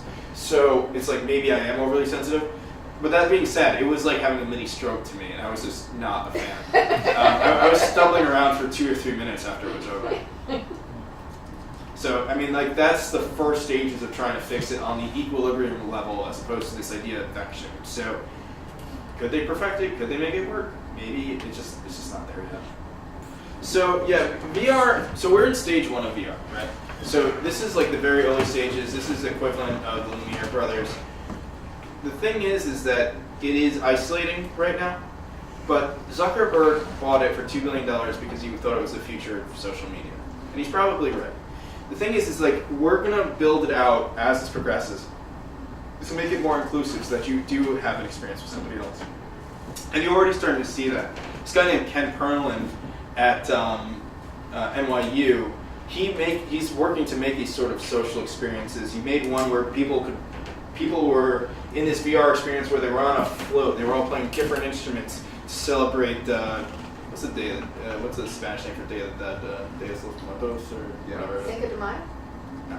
It's the 5th of May. Yeah, there you go. You got it. I was going to say. Yeah. So, but yeah, you're all on this platform, and there's like this parade going around you, and you're on this float, and everyone's playing different instruments, and he has motion tracking so everyone can see each other in the experience. And it's motion capture, so it's being captured in real time. there is a big need. So one of the things I like to compare this to is the video game crash in 1983. So like we would all be playing American video game consoles because America actually invented the video game console. Up in in our childhood we would have been playing them at least. But instead we played Nintendo and Sega, which were made out of Japan. The reason for that was because the American market crashed. Atari came out with 2 really shitty games. They came out with E.T. that literally was so shitty that they buried millions of or thousands of copies in an Arizona desert because nobody wanted them at all. And that's when video games crashed because and Atari was doing well up until that moment because at that Christmas season it had nothing to sell. These headsets are hitting a similar thing right now. They're starting to realize, hey, people can blow through all the experiences we have in a very short period of time. As a filmmaker, if you're tired, look, I love independent film and I love VR, and I realize the problems of independent film, biggest one is financing. It's like if you're tired of scrounging for crap, go into VR because they're starting to realize it. They're starting to fund projects. My partner Sarah just got selected for a Women in VR project thing by Oculus Launchpad. They're going to be financing one of our projects. Weaver is partnering with Seed and Spark to finance some VR projects. Everyone, there's tons of platforms, there's tons of headsets, and they all want content. And it's you're in a market where nobody knows how to even compete yet. And Hulu added a VR portion to their thing, so I assume that they're paying something. And Amazon added is adding a VR portion to an app in Gear VR. So I assume they're adding something as well. Netflix already has an app. It only shows flat movies, but I guarantee you it's only a matter of time before they start adding these cinematic VR experiences as well, because it's just a matter of playing them, in these headsets. Mm-hmm. So I think you're going to see a really big wave coming very, very soon. Because it's already starting to happen. The wave is starting to crest, but it's not quite there yet. But again, you have all these platforms. Every major company, including Apple, is putting tons of money into this, into VR and AR, and generally what's called mixed reality. So, yeah, with that, it's only a matter of time before they all look at each other and say, well, how do we compete? The easiest way for them to compete is over content. Yeah, I think they're cool. Ricoh Theta does that. I have to look more at the specs of the Samsung one. Because again, it comes out everyone's just like, oh, it's using 360, that's fantastic. It's like, yeah, but what's the resolution? What is the dynamic, you've dealt with cameras. There's ways to compare them, dynamic range and all these other things. And what's the codec that it's using, So it's, with all of those, you have to sit, look through them and say, comparatively, okay, let's do this, and this, and then you can say if it's better or not. And then some also have proprietary platforms, which you don't even know until you buy them, which is really irritating. I was irritated by Ricoh Theta because I thought it would be more friendly, but it's no, you have to use their software, which re-encodes your footage and re-encodes them in this terrible encoding format, so it looks like garbage. Those are all the things you sort of have to play with. So it's until I play with it, I don't know. I would love if there was a great camera that did a really high resolution right off the bat, but it doesn't quite exist just yet. So, I mean, that one I'm excited for. I'm excited for Facebook's $30,000 thing because that incorporates elements of what's called computational photography. So I won't have to stitch in the same way that I used to because it's literally going, instead of stitching uses optical processes, it says this thing looks like this thing, so they go together. The computational photography actually looks at the pixel level and says, these cameras are in this format, so this pixel is looking exactly at this pixel. And it does the science differently in terms of stitching. And it does it in camera. So that's something I prefer. So when we start to see that, that's when I'll get really excited. But it's, everyone's rushing stuff to market. Stuff is coming to market before it should be. Nokia Ozo is a great example of that. So yeah. Animation is awesome in VR. There's Google Spotlight Stories has a bunch of really good animated pieces. There's one called Alamet that I wasn't the biggest fan of the story, but maybe the use of space, but in a technical way, it was very compelling in terms of it was like having a stop motion theater happening right in front of you. It was a really ornate set. So it was very cool. People loved it a lot for that. That was at Tribeca as well. So yeah, animation is definitely going to be in VR, especially 3D animation. You saw Pixar reconverted the original Toy Story and Monsters, Inc. to 3D many years later, because all they had to do was create 2 separate digital cameras. Now all you have to do is take those 2 separate digital cameras, and instead of being out here, push them in. I mean, you might have to reorient the scene and stuff. It's not quite that simple because, you know, even when people film stage plays, they don't really make sense because it's like they're still facing an audience that's not you. But, I mean, if I was in DreamWorks shoes and like DreamWorks Animation, which is so, you know, up until Comcast, I guess, they were going bankrupt. Right. It's like if I was Comcast and I wanted to make a quick buck off of all this DreamWorks stuff, I would just go back and be like, all right, let's just try to see what happens if we move the camera head. And then it's like, and now it's a VR experience because now the Shrek is all around you, you know? I don't know. I mean, it's tough to gauge. Like I was fortunate enough to talk to the head of Compact, the guy that founded Compact, the computer company, and I asked him what he thought because I wanted to see what people from different generations sort of thought. And he's like, no, I think this is the thing. You know, it's tough. I don't know why he's not interested, but you know, he's somebody that because of his background, I assume that he could just come in at any time that he wanted and people just love him. There's plenty of other people I know that are from the 90s that are coming back and saying like, Ken Perlin's a good example. He's somebody that's been in this game for a long time and he's just like, oh, finally, you figured out all these problems. Because if you even read postmortems from like Virtual Boy, that Nintendo console that didn't work very well, you see what the limitations were when they tried to make it in the 90s, and they're just not here anymore. We benefited a ton from the fact that, you know, we all have a virtual reality device sitting in our pocket. It's a cell phone. It's powering half of this stuff. And it's at least an entry level for people to get their feet wet. But because we spent so much time developing gyroscopes, accelerometers, tiny processors for cell phones, we're using that same technology to make these headsets. So it's, you know, we're, you know, I guess it's a bit of Moore's law, right? Everything improves every 18 months or whatever. But that's what allows us to do this now and in a way that doesn't make people sick because it used to be an issue with latency. So you'll see a lot of those guys probably coming back. But it still has a long way to go, but this time it's different because in the 90s, it was everyone thought it was going to be a thing and then it dropped off. We got distracted by the internet and cell phones. But this time, because it's literally being built into our cell phones, and you'll see more when Apple releases its next set, and when Google releases its next set, specifically the ones that are being built with Project Tango built in, it's here, and it's not going away. Like QR codes still exist, even though everyone hates them. You know, it's like it's a technology that literally is built into our phone, so it's not going away. And it'll just get more and more popular as people learn how to utilize it better and better, and it can do unique things that people couldn't have done otherwise. Any more questions? Thank you, sir.